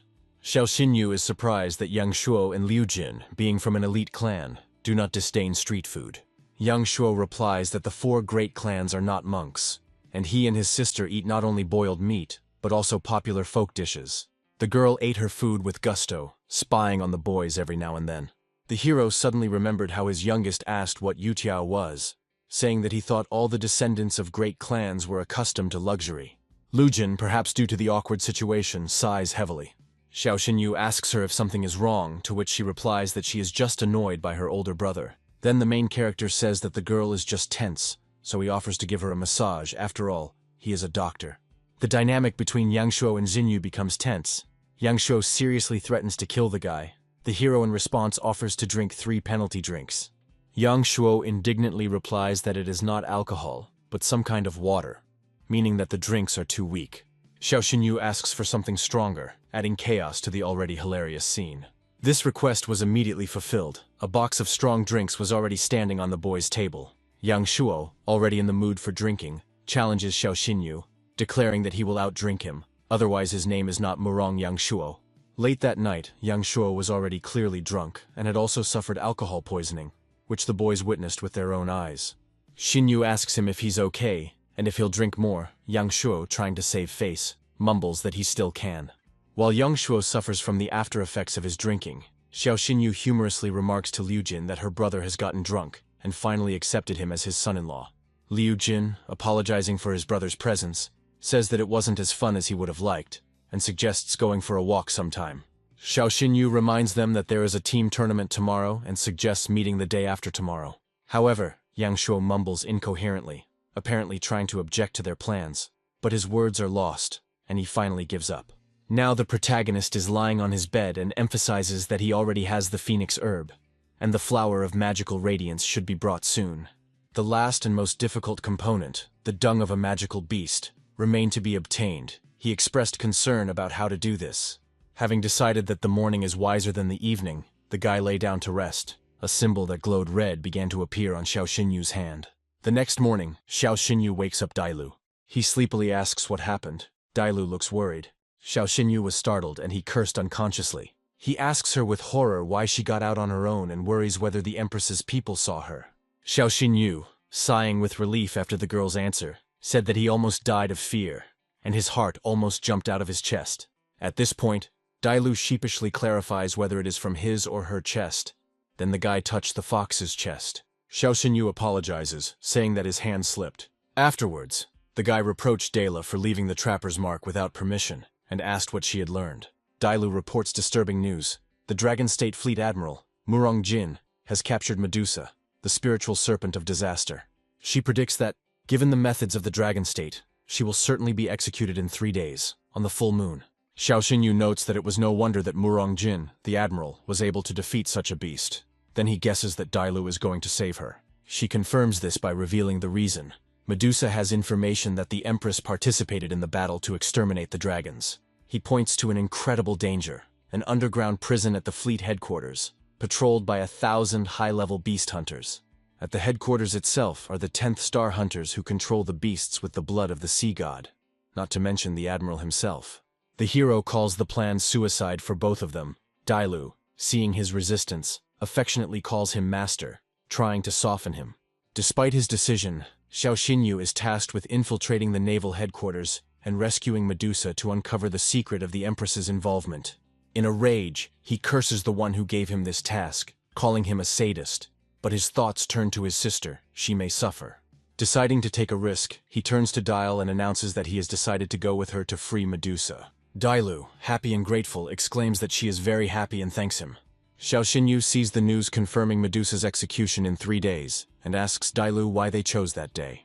Dailu explains that spirit snakes have special blood. If you cut off their heads on a full moon, you can get a whole magic crystal. Xiao Xinyu ironically calls the second Star Trapper's plan to escape from a prison teeming with powerful fighters madness. With a sigh, he tells Dailu to return to the Beast Hunter's mark. Xiao Xinyu replies that today's tournament needs to be dealt with first. Everyone arrived at the tournament site, a pond with red water that looked like blood. Xiao Xinyu comments with disgust that it looks like real blood, and asks why they chose that particular location. The hero comments that this is a cruel test. If you lose, you will be left without skin, and also wonders with interest what is in the water. Using his senses, he senses the dragon's power. It became clear that there were dragon bones at the bottom of the lake. He realizes that letting the beast swallow them would be tantamount to evolution. So I started thinking about how to get them out of there. However, His thoughts are interrupted by a warning that he needs to be extremely careful, as there will be viewers watching the broadcast. The team battle begins. The host welcomes the audience. The camera was installed, and the live broadcast started immediately. The host announced that the 6 remaining participants would face off in a fierce battle, and wondered who would emerge victorious. Xiao Xinyu collected his thoughts and realized that most likely his sisters were also watching him now. He tells himself that Liu Jin is right, and he must show his sister and the others what he is capable of. With these words, he rushes into battle, calling upon his beast, Black Fang. The team members summon their beasts, the White Griffin. The bone-winged wyvern was also already ready. One of the guys started shouting that he would finally show the results of countless training sessions. After these words, he summoned his beast, the Red Snake. Zhou Ye, in turn, summoned a demonic wolf of darkness. However, the main character notices something strange. One of the participants does not summon his beast, although he looked absolutely calm and confident. Xiao Xinyu, deciding to take advantage of this, decides to strike first before the opponents have time to summon all of their beasts. The owner of the White Griffin gives the command to attack. A rapid fight begins, while the guy who did not call his beast still stands inactive. The protagonist shouts to brother Yang Shuo to be careful. However, something unexpected happens. The enemy, who had not previously summoned a beast, suddenly reveals his power. Yang Shuo couldn't believe what he just saw with his own eyes. Xin Xin is surprised to recognize this ability. It is a shadow ninja monkey, which obviously indicates a powerful and rare beast. This beast is capable of instantly teleporting several times in a row within a limited area. Yang Shuo explains the beast's abilities, realizing that this guy is not so simple. The fight is heating up. The enemy is using the Red Snake and its Hurricane Blade attack. The demonic Dark Wolf uses the Shadow Clone ability again, creating multiple clones and reducing visibility. Yang Shuo, unable to see anything, asks his sister, who has already fought this wolf, if she can handle it herself. Liu Jin explains that he only lost because of the protracted fight, and orders Zhou Ye to have the wolf focus on the underworld wolf. Meanwhile, Xiao Xinyu commands his beast to not stop and break through the sandstorm. He repeated these words again and again, just so that Black Fang would hear him and do as he wanted. The wolf, of course, heard his master and began to carry out his order. The Shadow Monkey's owner uses the Dark Shuriken attack. Xiao Xinyu responds by ordering his Black Cube to use its Dark Hunting ability. He was able to quickly hide from the shurikens flying at him using this ability. Xiao Xinyu tells Liu Jin that everything is fine and that he foresaw this scenario. Yang Shuo is outraged that the opponents are meanly focusing all their attacks on Xiao Xinyu. Liu Jin agrees that they must stop them. The White Griffin unleashes a bolt of heavenly lightning, attempting to destroy the shadow clones, but its attack is met with resistance. The wolves weren't going to lose just like that either. Suddenly, the enemy's shadow ninja monkey enters the fray, raining shurikens down on Xiao Xinyu's position. However, a loyal ally, the bone-winged wyvern, immediately rises to the defense, reflecting the deadly blades.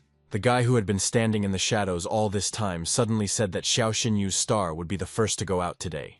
To which the hero responded skeptically, "Could this really happen?" Under Xiao Xinyu's command, his Black Fang activated its hidden power, absorbing the shadow and activating its gloomy ability. The enemies watch in horror as all the wounds of the Hell Wolf, which had just been viciously attacked, heal completely. The main character, fiddling with his fingers, said that everything was just beginning. The battle host announces that the spectators have witnessed true demonic power. The enemy notes with alarm the incredible healing effect that leaves no chance. However, it doesn't end there. The second phase of Black Fang's ability begins, and the enemy beasts retreat in panic. They are affected not only by physical, but also by overwhelming mental influences. It came from the restored wolf and its owner.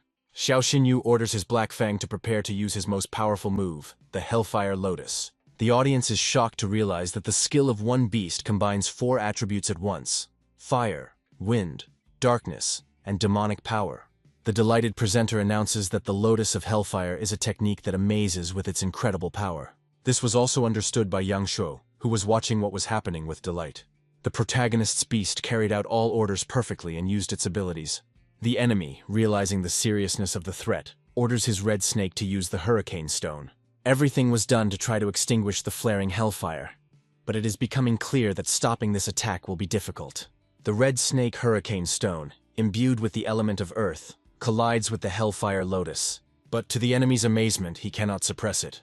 The remark that elemental superiority loses all meaning in the face of absolute power is mocking.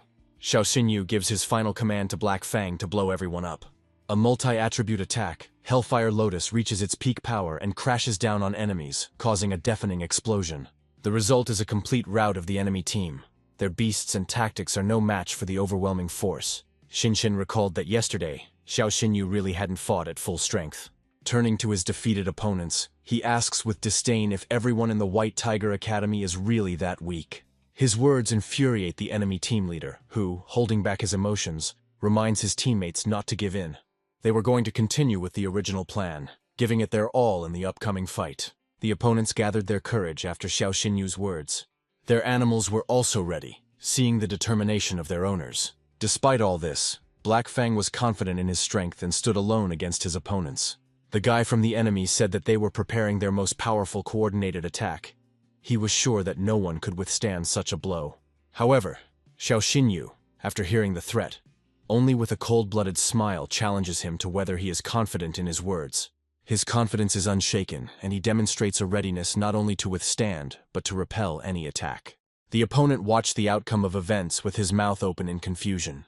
The flames emanating from the Hell Wolf concentrate and form a shining armor around him. The enemy is confused about this technique. The second one answers. This ability not only absorbs attacks, but also converts damage into energy.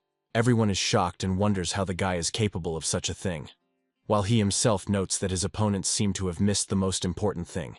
At the most critical moment of a powerful enemy attack, an unexpected turn occurs. The Murong siblings' beasts suddenly disappear from the battlefield, their comrade panickingly exclaiming that they are from above. It turns out that Xiao Xinyu's allies, the Murong siblings, pulled off a clever maneuver by taking to the air. All the enemy beasts gathered again to fight to the last. The monkey began to frantically look around, sensing danger. The Shadow Ninja Monkey is trapped and in danger of being thrown out of the arena. All this could have happened thanks to the bone-winged Viverina. Therefore, the enemy is forced to urgently summon his second beast, which was a stone giant. In order to save his comrade, he was forced to come to the order of the master. Xiao Xinyu is pleased that they have finally managed to force the enemy to summon the fourth beast, and summons his Freya. Her appearance on the battlefield was supposed to instantly change the atmosphere and foreshadow an even more furious phase of the confrontation. The opponent did not immediately recognize Freya. He gave the order to use the skill to his giant. But the girl quickly found a rebuff to the stone giant's ability to wield a fist of great power. The enemy beast stood, waiting to receive the next command. The enemy is shocked to recognize the summoned Freya as the sacred angel of the luminaries from the books, but cannot believe that the beast is capable of resisting him. To this mockery, Xinyu calmly replies that his beast is much stronger than they can imagine. At this moment, the first serious result is announced. He was carried out immediately after the recent explosion had died down. Thanks to Xiao Xinyu's actions in preventing the beast from being rescued, the enemy's Shadow Ninja Monkey, Yang Heng, is knocked out of the battle. The entire team's thoughts are interrupted by the menacing roar of the Wolf of the Underworld. Xiao Xinyu himself, addressing his Black Fang, tells him not to interfere. He wanted Freya to show her abilities. These words only caused the enemy to be indignant and ridiculed that a beast in its initial form could show anything against his giant. The enemy, outraged by the insolence, orders his red snake to teach everyone a lesson. However, the snake's attack proves ineffective against Freya. Seeing this, the enemy panics and orders the stone giant to cover the red snake, realizing that the situation is getting out of control. In this tense moment, Freya demonstrates her true power, preparing for a counterattack that disproves all doubts about her abilities. Freya makes an incredibly fast and powerful movement that the audience and even the cameraman cannot see with the naked eye. At the presenter's request, a slow-motion replay was included, but even slowing it down 1,000 times barely allows one to grasp the essence of the technique. A colossal battle broke out on the battlefield. The giant slammed his massive foot down on the ground, causing a slight shaking. The cameraman, in a panic, tried to capture everything as carefully as possible. The protagonist explains that Freya mastered this skill on her own, and its name is Lightning Dash. The blow is so crushing that even the mighty stone giant can hardly withstand it. Enemies Yan Heng and his comrade are in complete confusion as they discuss what to do against such a force, but find no answer. Xiao Xinyu asks his opponents with a slight smile how they liked the Lightning Dash. Despite the shock, the enemy leader tries to remain calm, assuring them that such a technique cannot be used often, and they have a chance. His comrade, Yan Heng, responds by summoning his second beast, the Thunder Rhinoceros. The enemy declares that he will not give in a second time and calls upon the tireless strength of the indomitable Gray Fox. The fox was now left standing in the fire, Sister Yang Shuo quietly called out to him, and seeing this, he encouraged him, saying that she couldn't leave him to fight alone. Xinyu orders Freya to use her maximum speed and knock the Thunder Rhino out of the arena, seeking to quickly eliminate the new threat. However, the enemy does not intend to allow this to happen and throws his stone giant to intercept. A tense battle begins, in which Xiao Xinyu's allies, the Murong brother and sister, their animals receive clear commands to detain their opponents. They enter the fray to hamper the other enemy beasts and prevent them from interfering with the crucial duel between Freya and the Thunder Rhino.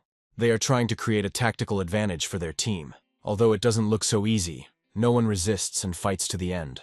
One of the opponents admits to his comrade that he has almost no spiritual energy left, but Zhou Ye notices that Xiao Xinyu still has enough of it. Yan Heng confirms that he is also at his limit and only has enough strength for one last technique. Inspired by this, they decide to use their signature technique, seeing it as their last chance to win. Xiao Xinyu, instantly assessing the situation, warns Liu Jin and Yang Shuo that their spiritual strength is running out. They will try to strike the last and most powerful blow. He calls on his allies to gather all their resolve. The opponents initiate their final coordinated attack, the Red Snake using the Hurricane Blade. The demonic Wolf of Darkness directs the ability of the Shadow Clone at the Stone Giant, increasing its power. Xiao Xinyu and his team, on alert, react instantly to the threat. A decisive command is given from Yang Heng that it is time to attack, and both sides simultaneously throw forward all their remaining forces. An epic, decisive battle begins, in which the outcome of the entire match hangs in the balance. Each participant gives their all to turn the tide of the battle in their favor. The giants fell and got up several times, not having time to watch as the wolf disappeared from under their noses.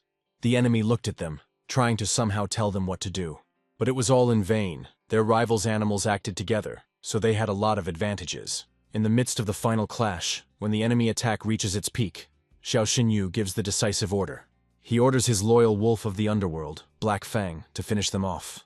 In response, his allies, the Murong siblings, give it their all. The Bonewing Wyvern unleashes Hellfire, and the White Griffin unleashes the full might of its lightning. They coordinate their efforts, transferring all their accumulated energy to the Wolf of the Underworld to strengthen his final blow. Also to bring down all the accumulated power on the enemy in one crushing throw. The majestic Wolf of the Underworld, having absorbed the energy of its allies, rushes forward to meet the enemy attack. An incredible clash of forces occurs, illuminating the entire arena with a blinding flash.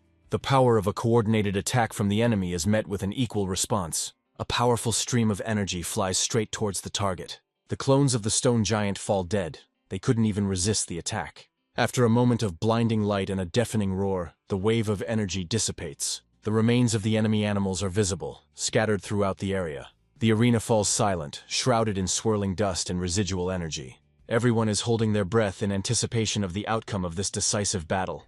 The dust clears, and the results of the battle become visible in the arena. The entire team of enemy beasts lies defeated.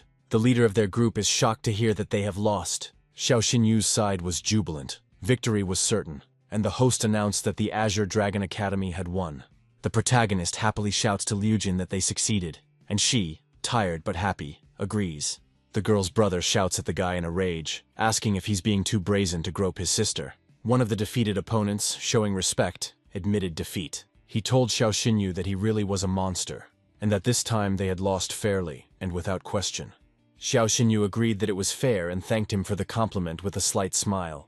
The White Tiger Academy's director, Zhu Qingyu, approached Director Su with a fake smile to congratulate him on his victory. Director Su responded with the same false politeness, claiming that it was only because of her that the entire country was talking about their academy. Director Zhu continued to tease him, advising Director Su to keep a closer eye on his star student. Director Su retorted confidently, asking if she was thinking of poaching his student and if she was up to the task.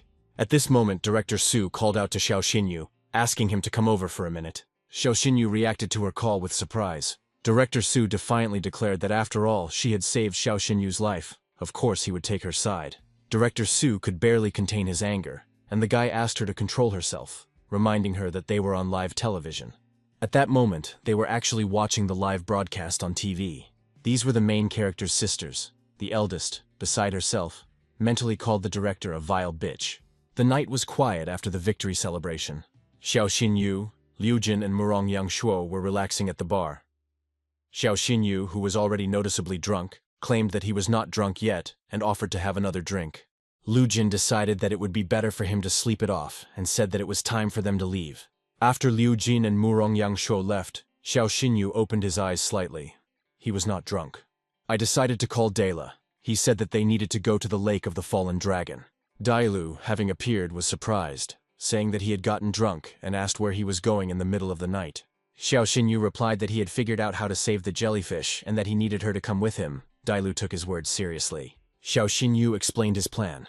He said that in order to escape, she needed to evolve. Xiao Xinyu explained that if she absorbed the dragon bone and combined her blood with the dragon's, she would be able to break through and evolve. Xiao Xinyu countered her doubts by saying that if he had a way. Dailu repeated his words about evolving into a nine-tailed dragon lion with irony and disbelief, and asked if he was joking. Despite her doubts, Xiao Xinyu seemed to be full of determination. We see that the city is already shrouded in darkness and heavy rain. But this did not stop the guys from setting off on their journey right away.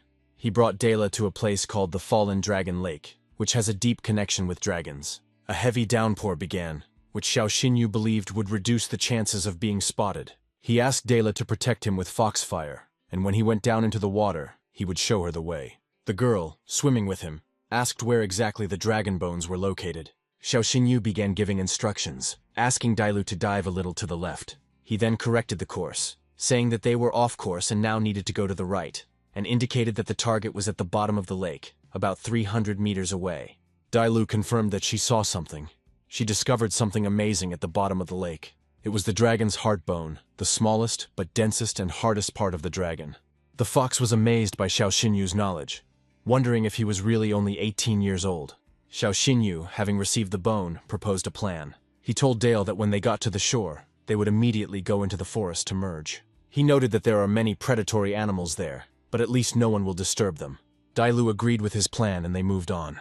The girl asked how exactly he was going to help her become a nine-tailed dragon fox, having a dragon bone in his hands. Xiao Xinyu asked her to take her time and said that he would give her one thing. He took out an object that made Dailu astonished. Xinyu noted with slight irony that he was the boss here, and simply ordered him to take it. Then he took out another protective pearl. He also said that this was a very risky undertaking, and if the fusion with the dragon's blood failed, she would face a significant decrease in strength or health. Dailu, encouraging him, asked if he hadn't said that he wanted to become the greatest trapper, and since when had his master become so indecisive? Her own words ignited determination in Dailu. She continued that from the moment she agreed to go with him to the lake, everything was already decided. Xiao Xinyu, moved by her speech, apologized for his doubts and told her to prepare for the merger. Dailu gathered her courage and was ready to begin the dangerous process. The merger process has begun. Dailu absorbed the dragon bone and the blood fusion crystal. The energy released inside her was incredibly powerful and painful. Initially, she tried to endure the pain inside, but not much time passed. The fox could no longer restrain herself. She screamed that her body was burning and that it was unbearable. Her body was enveloped in a glow mixed with fiery and draconic energies. This was evidence of the incredible tension and transformation taking place within her. Xiao Xinyu, watching her suffering, encouraged her. He said that the blood fusion crystal had begun to take effect and urged her to hold on, assuring her that she could handle it. Despite the unbearable pain, Dailu continued to fight, her will not being broken. She looked at the glowing city, where life was in full swing, at the signs where the Empress was visible. Xiao Xinyu continued to support Dailu, seeing the fear in her eyes. He reminded her of what she had just said about her goals. He warned her that if she failed, everything would be lost. Dailu weakly uttered the word master, seeking support in him. Xiao Xinyu made a promise to her full of determination. He said that he would help her become stronger, help her take revenge, and promised that he would be by her side. These words seemed to give Dailu new strength. She let out a powerful scream, releasing the accumulated energy. Then there was a sudden silence. The light went out and the dust settled. Xiao Xinyu anxiously asked if it was a hole and called out to Dailu. He looked anxiously at the place where she was, and from the cloud of dust and energy a new, majestic figure appeared. The process of fusion and evolution was completed successfully. Xiao Xinyu exclaimed with relief and joy that she had finally succeeded. Dailu stood before him, but now she was transformed. She evolved into a nine-tailed dragon fox, her appearance becoming more powerful and menacing, combining the traits of a fox and a dragon. 9 tails glowed with energy, and her aura emitted incredible power. She suddenly appeared on top of the protagonist. Despite her success, Dailu looked exhausted after the ordeal. Breathing heavily, she turned to Xiao Xinyu with a slight reproach. After being told that he spoke as if it was a marriage proposal, Xiao Xinyu hesitated in embarrassment, trying to deny the romantic connotation of his words. However, Dailu, now in her new powerful form, playfully asked him to say it again. Sometime later, Xiao Xinyu noted the clear weather and his disappointment that he was apparently not destined to become a great magician. He reflected on his mistake, admitting that he knew that dragon blood strengthened beasts, but he forgot that a dragon was lustful by nature. He lamented that he was only a human, and how could he fight the nine-tailed dragon? Then Dailu, already in her usual form, appeared next to him. She reproachfully called Xiao Xinyu a scoundrel. Xiao Xinyu, justifying himself, replied that in fact he was the injured party here. Dailu scolded herself with annoyance. Xiao Xinyu coughed and asked her to put her clothes on, noting that it was indecent to walk around naked. Dailu replied sarcastically that the owner not only saw, but had already done everything possible, and now decided to act like a gentleman. Xiao Xinyu tried to take control of the situation, saying that they were both adults, so he wanted to offer some kind of rational approach to what had happened. However, Dailu cut him off abruptly, yelling at him to get lost, clearly not wanting to continue this conversation at the moment. Xiao Xinyu, trying to smooth over the awkwardness, congratulated Dailu on his perfect breakthrough and successful evolution. He joked that a fox of discord ran between them. Dailu, examining herself, was surprised to discover dragon horns on her head, a visible sign of her new nature, and all her injuries had healed. Then, using his dragon eye, Xiao Xinyu assessed her new parameters. She was now a nine-tailed dragon fox of the first stage of the Beast King form, with a mythical bloodline. Xiao Xinyu noted with admiration that she was the first summoned beast in the world who had managed to absorb the blood of a purebred dragon. Xiao Xinyu moved on to discussing a serious plan. He explained that the prison where the jellyfish was being held was very well guarded, and they would only be able to rescue it on the ice island in 2 days. They have only one chance. If they fail, they will have to retreat, abandon the rescue of the jellyfish, and flee the execution site. Dailu asked a reasonable question. He is only a second-star hunter. How is he going to compete with those who have a 9th star? Xiao Xinyu replied that he had one way, but he needed dragon elixir, and for certain reasons he would have to prepare it himself. Then he turned to Dale with a request, since the blood of the dragon now flows through her, and asked her to give him some. Dailu, determined to help, replied that he could take as much as he needed, and that she would do everything in her power. Xiao Xinyu took blood from Dailu, but the girl did it too hard. The guy stopped her, saying that she shouldn't treat her body like that. She looked at him with concern as she said his name. Meanwhile, Xiao Xinyu received a message from Liu Jin. The message said that they should meet at 7 o'clock in the evening at the north gate of the night market, as the brother wanted to eat shashlik with him. Soon after, while in the city, Murong Yangshuo called out to Xiao Xinyu. Xiao Xinyu asked Brother Yangshuo why they came so early. Murong Yan reluctantly replied that his sister insisted, and they were already tired of waiting. Xiao Xinyu apologized, saying that he had a hard night and overslept. He then turned to Liu Jin for help. He said he needed to get some special ingredients, but they were too expensive. Liu Jin immediately agreed to help. No problem. Xiao Xinyu, delighted, exclaimed that Liu Jin was such a sweetheart, and that he adored her. Murong Yan, as zealous as ever, immediately responded by coughing and making a warning remark. Murong Yan, realizing that he was being left behind, quickly made up an excuse, saying that he still had some things to do today and would probably go. Before leaving, Murong Yan took Xiao Xinyu aside and warned him that while he was gone, he should watch himself around his sister. Then Murong Yan left, wishing them a good evening. Liu Jin said goodbye to her brother, telling him not to come back too late. After her brother left, Liu Jin and Xiao Xinyu continued to communicate. Xiao Xinyu gratefully asked Liu Jin to forgive her for having to spend so much. Then Liu Jin quietly asked Xiao Xinyu if he noticed anything. The main character thought to himself that she might be thinking about her image, and wanted him to praise her. But he replied that he didn't notice anything, and the girl looked at him with annoyance. She looked after him with sadness, wondering if he really hadn't noticed anything. Then the guys continued their journey through the night city. Liu Jin was frightened by something and screamed loudly. The guy looked back, scared, and asked what had happened. It turned out that it was just an innocent black kitten. It was him that the girl was afraid of. She told the hero about it. Xinyu sat down next to Liu Jin and asked if she had sprained her ankle, and the girl replied that this often happened to her. Then, since the street was quite slippery, the main character offered to carry the girl, but she refused. The cat, watching all this, licked his paw, as if telling Liu Jin not to be naughty and to climb in quickly. She didn't resist for long, and soon the guy was carrying her on his back. The girl called out to the main character. She wanted to ask something, to which the guy replied, "What happened?" But their conversation was interrupted by the rain that had just started. Suddenly the rain intensified into a downpour. Xiao Xinyu quickened his pace to avoid getting wet, and Liu Jin asked him to slow down. He explained that otherwise they would both get soaked to the skin. They finally reached the shelter, and Xiao Xinyu said with relief that they had finally arrived. Liu Jin sat on the bed and tried to come to her senses. Xiao Xinyu offers to help her, but she refuses, and when he jokingly offers to massage her ankle, she squeals. This was completely unexpected for her. Xiao Xinyu notices that this is the first time she has sprained her ankle because of a magical beast, which leaves her amazed. He explains that as a doctor he can treat both animals and people. Under his gaze, Liu Jin opens up and tells of a childhood trauma. At the age of 5, during a storm, she fell overboard and was almost eaten.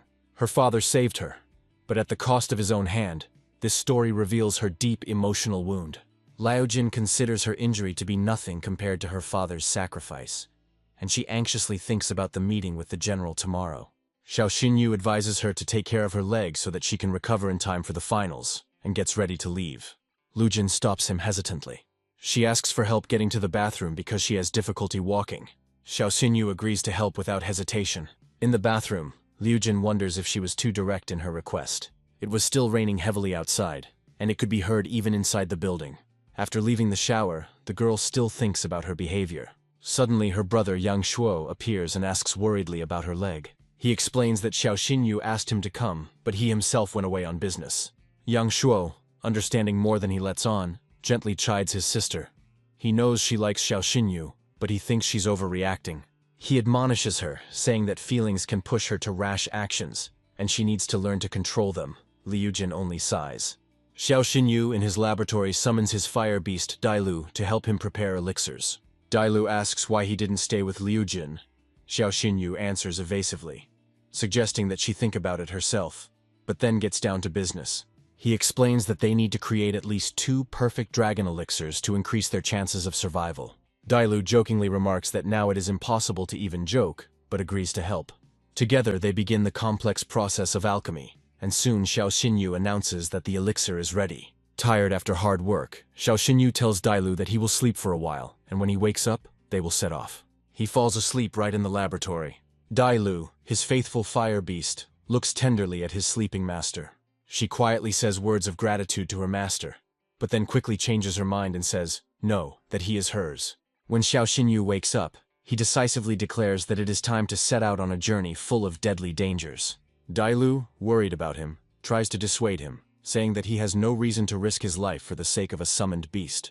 However, Xiao Xinyu firmly stops her, saying that he has already said more than once that she is not just a summoned beast to him, but part of the family. Touched by Xiao Xinyu's words, Dailu says his name with feeling, and the guy adds that he is doing all this not only for her.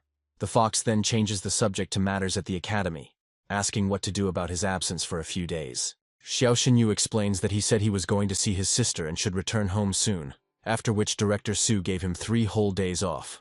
Murong Xinxin, hearing this, quietly said that she thought so.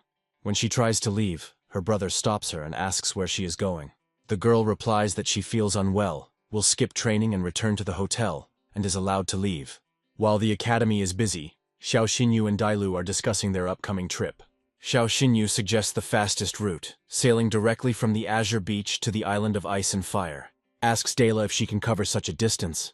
Dailu replies, slightly offended, that she is a fox, not a shark, and that if she spends too much time in the water, she will become ill. When Xiao Xinyu asked what she was proposing then, Dailu decided to show him her own method, telling him to watch carefully. Dailu demonstrates his power or creates an energetic disturbance. Xiao Xinyu anxiously asks her to stop wasting energy. He warned her that with such manipulations, she would only attract all the sea monsters. Dailu, however, answers with determination that this is exactly what she wants. Her plan works, and soon one of the creatures appears. This creature turns out to be a royal lava tiger whale, a magical beast of the form of a beast king at a certain stage. Dailu comments that he is strong, but he was unlucky to meet them. Climbing on him, Dailu gives the command to take them to the island. As they sail, Dailu notices that Xiao Xinyu is worried about something, and asks if he is nervous. Xiao Xinyu, in turn, asks a counter-question. Will she believe him if he says no? Xiao Xinyu confidently says that he does not regret his choice, and asks Dailu to wake him up when they reach the island. Looking at his sleeping master, Dailu thinks of him with tenderness and devotion. She was ready to do anything for this guy, and would protect him all her life. Meanwhile, at the main naval base, they watched what was happening.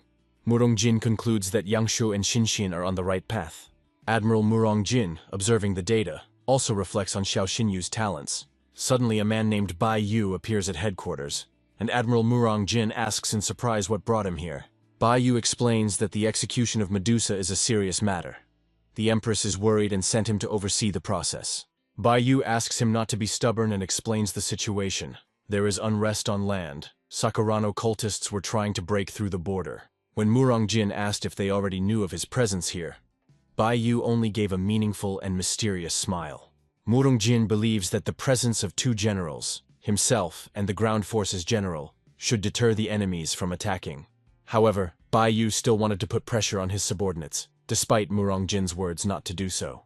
Then Murongjin, deciding it was time to begin, gave the order to bring the prisoner. The elevator rushed downwards at incredible speed.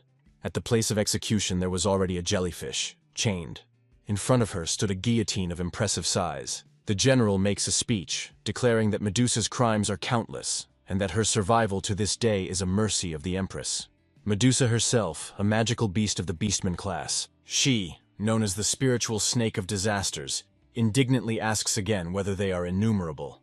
Then she retorts with bitter irony that if she is considered a monster, then who is Shangguan Lan, who has more dirty secrets? Meanwhile, Dailu notes with alarm that Medusa is being guarded by two generals at once, and wonders how they will fight them. The main character suggests waiting a little longer, maybe a chance will appear. At this moment, they both notice that there is someone else nearby. Meanwhile, the general on the parade ground gives the order to prepare the execution weapon, a spear made from a dragon's fang. Facing death, Medusa cries out Shangguan Lan's name in despair. The jellyfish's life is about to end forever. She states that if she dies, Shangguan Lan's dark secrets will forever remain at the bottom of the sea. She also adds that sooner or later the sins she committed 200 years ago will come to light. While she is talking about the sins of 200 years ago, something unexpected suddenly happens on the parade ground. She was able to gather all her strength and is now taking decisive action.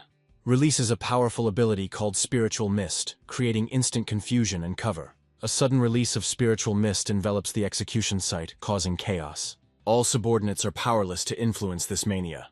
General Bai Yu, trying to resist the illusion, shouts that he must not inhale this fog. Its energy is also very powerful, so much so that it can tear trees out of the ground. People had been out of their minds for a long time, so they didn't react to anything that was happening. Medusa looked at all the chaos. She was pleased with her work. The general's subordinates stood frozen around her, and this warmed her soul. She lets out a long moan, still trying to break free from her bonds.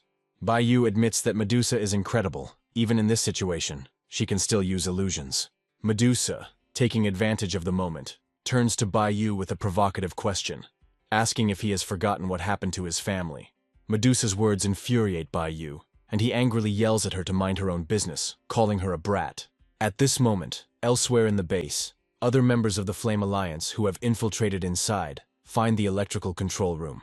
They inform their accomplices that as soon as the power is cut off, they must begin to act. However, they are discovered by soldiers who order them to raise their hands, threatening to open fire. One of the Alliance members, realizing he has been ambushed, gives a desperate command to immediately detonate something, which results in a powerful explosion. The explosion raises the alarm and someone shouts that the prison is under attack. The commander raises the alarm by shouting the attack, indicating that the attack was planned and coordinated. All the animals rushed forward in panic in all directions. Along with them, the admiral's subordinates carried out his order.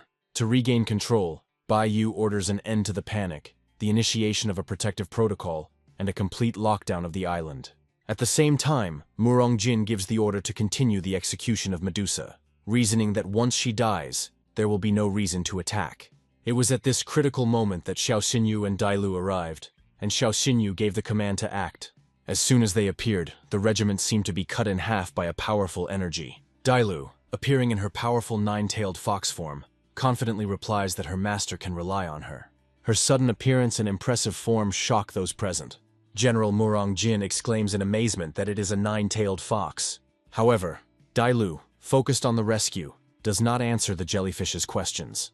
saying that first they need to get out, and they will discuss everything later. The general, having recovered from his surprise, turns to Dial, noting that the nine-tailed fox is being sought throughout the dragon state. He declares that so much the better, and sends both her and Medusa to the next world. There was chaos all around, and no one was able to stop it. However, before Murong Jin can act, Baiyu shouts at him to wait and look in a certain direction. Another mysterious figure appears there. This was the main character, but it was not immediately possible to recognize him under the mask. When asked if she is from the Yan clan, the mysterious newcomer replies evasively that they do not need to know. He came for only one reason. He declares that he came only for this snake, and that whoever stands in his way will die. His arrogant tone surprises some of those present, but Dailu notes that he has played the role well. Meanwhile, a group of people below are wondering who it is, but decide that it doesn't matter. They need to help first. However, the general declares him a man in black, and states that only death awaits him for invading the naval headquarters. Another general promises a generous reward to anyone who captures him alive. At this moment, the mysterious man's spiritual power suddenly increased tenfold, leaving everyone amazed. Medusa herself noticed this. She studied and examined the guy. The guy tells Dial that he can hold out for 10 minutes at most, and then his life will be in her hands. With these words, General Murong Jin commands to go forward into battle. Everyone listened to the words and commands of their general. So we were already in position. All that was left was to start the attack. Xiao Xinyu commands Dailu to act. The protagonist, entering the battle, shouts for her to take care of Medusa, taking on the main burden of the battle with the opponents. The girl heard her master's words and prepared for her battle. She accumulated her most powerful energy in order to be able to overcome everyone in her path. Its energy erupted into a bright explosion, accompanied by a loud sound. The poor subordinates found themselves under fire again, and they barely had the strength to even speak. A furious battle unfolds, screams are heard and clashes of forces are visible. In the midst of the chaos, one of the generals, Gui Tian, becomes irritated with one of his own who asks why they are also being attacked. Attention shifts to Dailu. Murong Jin remarks that the fox seems to have evolved. Baiyu describes her new features, dragon scales, horns, claws, and pupils, and calls it the power of the dragon that disappeared 200 years ago. The general warns Baiyu that this guy is extremely dangerous. Baiyu, already aware of the threat, replies that he knows it himself. Meanwhile, fierce clashes continue on the battlefield. In the midst of the battle, another powerful creature appears, something the protagonist did not foresee. A beast of the Beast King form, known as the Cursed Demonic Branch. His appearance adds a new level of danger and uncertainty to an already chaotic situation.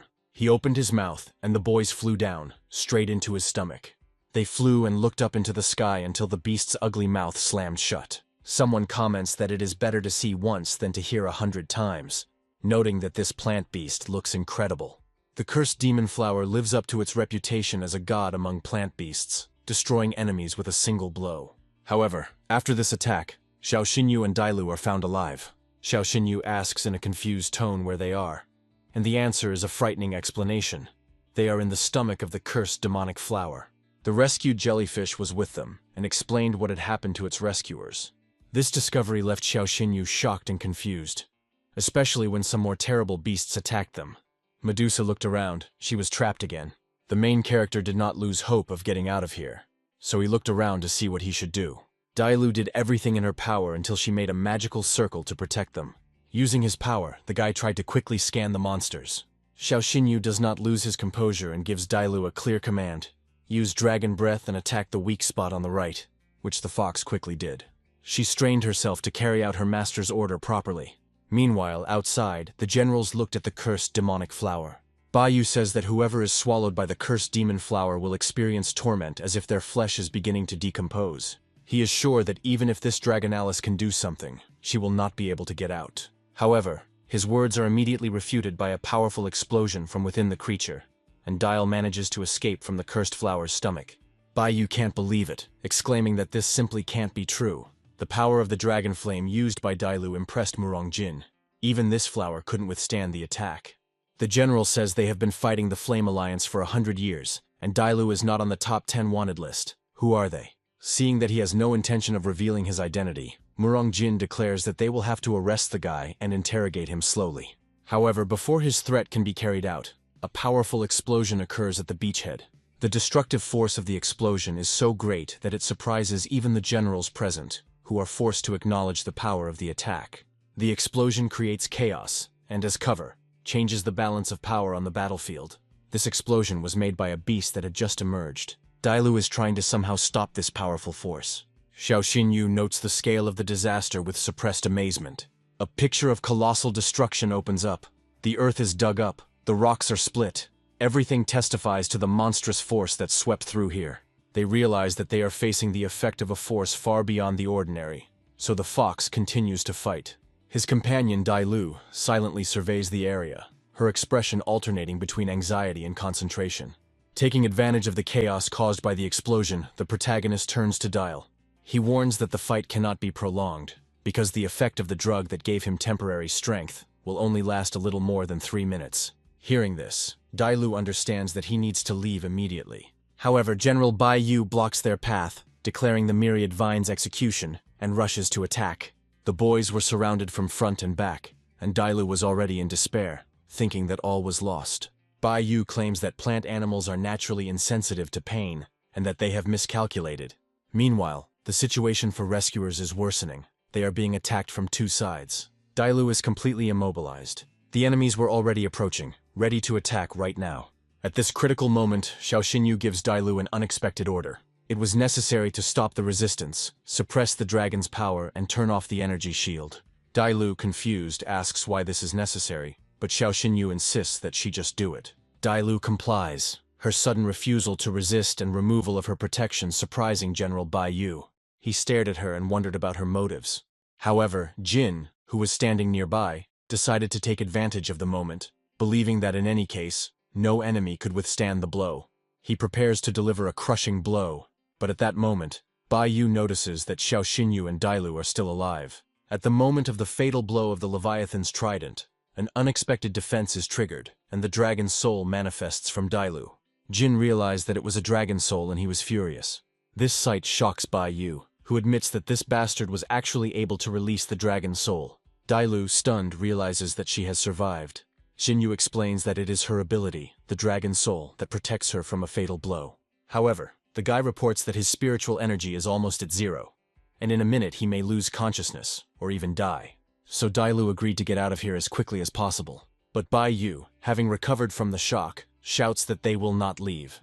Despite Bai Yu's warning, Xiao Xinyu and Dailu prepare to escape. The fox tried to eliminate the annoying opponents with one blow. While shouting at them, a wave of powerful energy seemed like it could knock them down at once. At this moment, the protagonist ordered to use another skill. Dailu obeyed and used one of her abilities, Bloody Gaze. The attack appears to be powerful and effective, and is quite impressive in itself. This gives the heroes some much-needed breathing space to try and escape.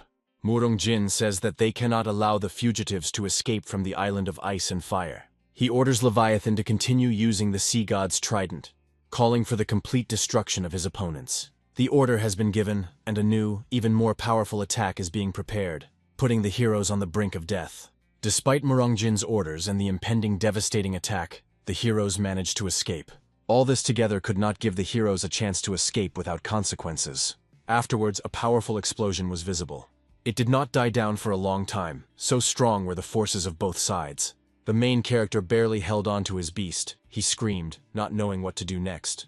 But it seems that all these screams were feigned, unless they were only from fear, just to avoid falling. As things begin to clear, the generals discover that their targets have disappeared. Bai Yu reflects with annoyance on the power of the dragon's soul, admitting that he is still too old for such a confrontation. Enraged that the fugitives have escaped, Murong Jin declares that this is the naval headquarters, and no one can just leave on a whim. He orders all available ships to comb the coastal waters. However, his plans are disrupted by an urgent message that the base is under attack by the Southern Island Alliance. The situation quickly deteriorates, with reports coming in that the first ship has been hit and is leaking. The 7th ship's turbine was damaged, and the captain of one of the ships was injured. Despite his subordinates' attempts to calm him down and report help, Murong Jin is forced to reconsider his priorities. He gives a new order: abandon the search for the man in the black robe, and urgently send Leviathan to the surface to help repel the attack. While Murong Jin is trying to deal with the attack on the fleet, Dailu comes to his senses and anxiously starts looking for Xiao Xinyu, repeating his name. Her search quickly turns to panic when she doesn't find him nearby. The guy was sinking deeper and deeper into the water. He realized that the side effects were too strong. He really wanted to sleep and it was too cold. but suddenly he floated past something big and alive. It was a girl. She was surrounded by dark snakes who were ready to protect her no matter what. She could take him in her palms, she was so big, and she also found the guy capable, because he stood up to two hunters. She opened her mouth, saying sorry to the guy, and stuck her tongue out under his body. Through his consciousness, the guy hears someone calling him, asking him to come to his senses quickly. He began to open his eyes and saw Dailu's eyes full of tears. Xiao Xinyu came to his senses, feeling pain. He doesn't understand where he is, asks questions about whether they made it and why his face hurts, as well as where they are in general. Dailu tells him that they are inside Medusa, and reassures him that no animal can swim underwater as fast as she can. However, Xiao Xinyu, in a serious condition, addresses the girl as a fox, saying that this time he kept his word. Then he closed his eyes and responded more to Dailu's words. Suddenly a jellyfish appeared from the depths. She reports that Xiao Xinyu is seriously injured and unconscious. His condition is very serious, and suggests stopping on an uninhabited island. She noticed this uninhabited island ahead, where she could help the main character. Meanwhile, at the naval base, Murong Jin, breathing heavily and apparently injured, expresses his disappointment and shame. All because even two generals could not cope with the task. Suddenly, the Empress's incredibly beautiful beast appeared in the sky. She was also on it, saw those standing below and headed towards them. The Empress's name is pronounced with obvious fear and trepidation, emphasizing the seriousness of the consequences that await them. Murong Jin and Baiyu report the failure. Murong Jin regrets that he did not live up to the Empress's trust. He admits that the prisoner escaped and tried to justify himself by citing an attack by other forces that prevented them. However, the Empress, not wanting to listen to excuses, sharply asks who took Medusa away. Murong Jin reports that it was a man in a black cloak and a demon-faced mask, and his battle beast was the nine-tailed fox Dailu.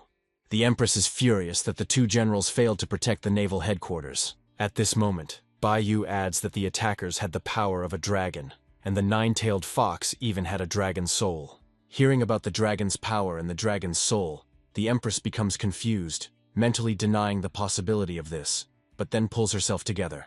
She asks where the man in black ran off to, and states that she will discuss the general's punishment upon her return. Having received the answer that they had disappeared to the southeast, the Empress apparently decided to personally take up this matter. Her decision to intervene personally causes Baiyu to conclude that great changes are coming to the Dragon State. Meanwhile, in a safe place, Dailu shares his thoughts with Medusa, admitting that without her master, she would have died long ago in the dark cave. Medusa, in turn, asks a question that worries her. Is Dailu's relationship with Xiao Xinyu too close? Jellyfish realizes the problem. There is no fresh water on the island. At this moment, Xiao Xinyu deliriously asks for a drink. The girl didn't think for long. She waved and cut her finger. Seeing his grave condition, Dailu takes drastic measures, using her own blood to feed him and heal him. This selfless act shocks Medusa, who cannot believe that Dailu is willing to spend her own blood for a human. When asked what happened, it becomes clear that Dailu did something extraordinary to save her master. A little later a vision appeared.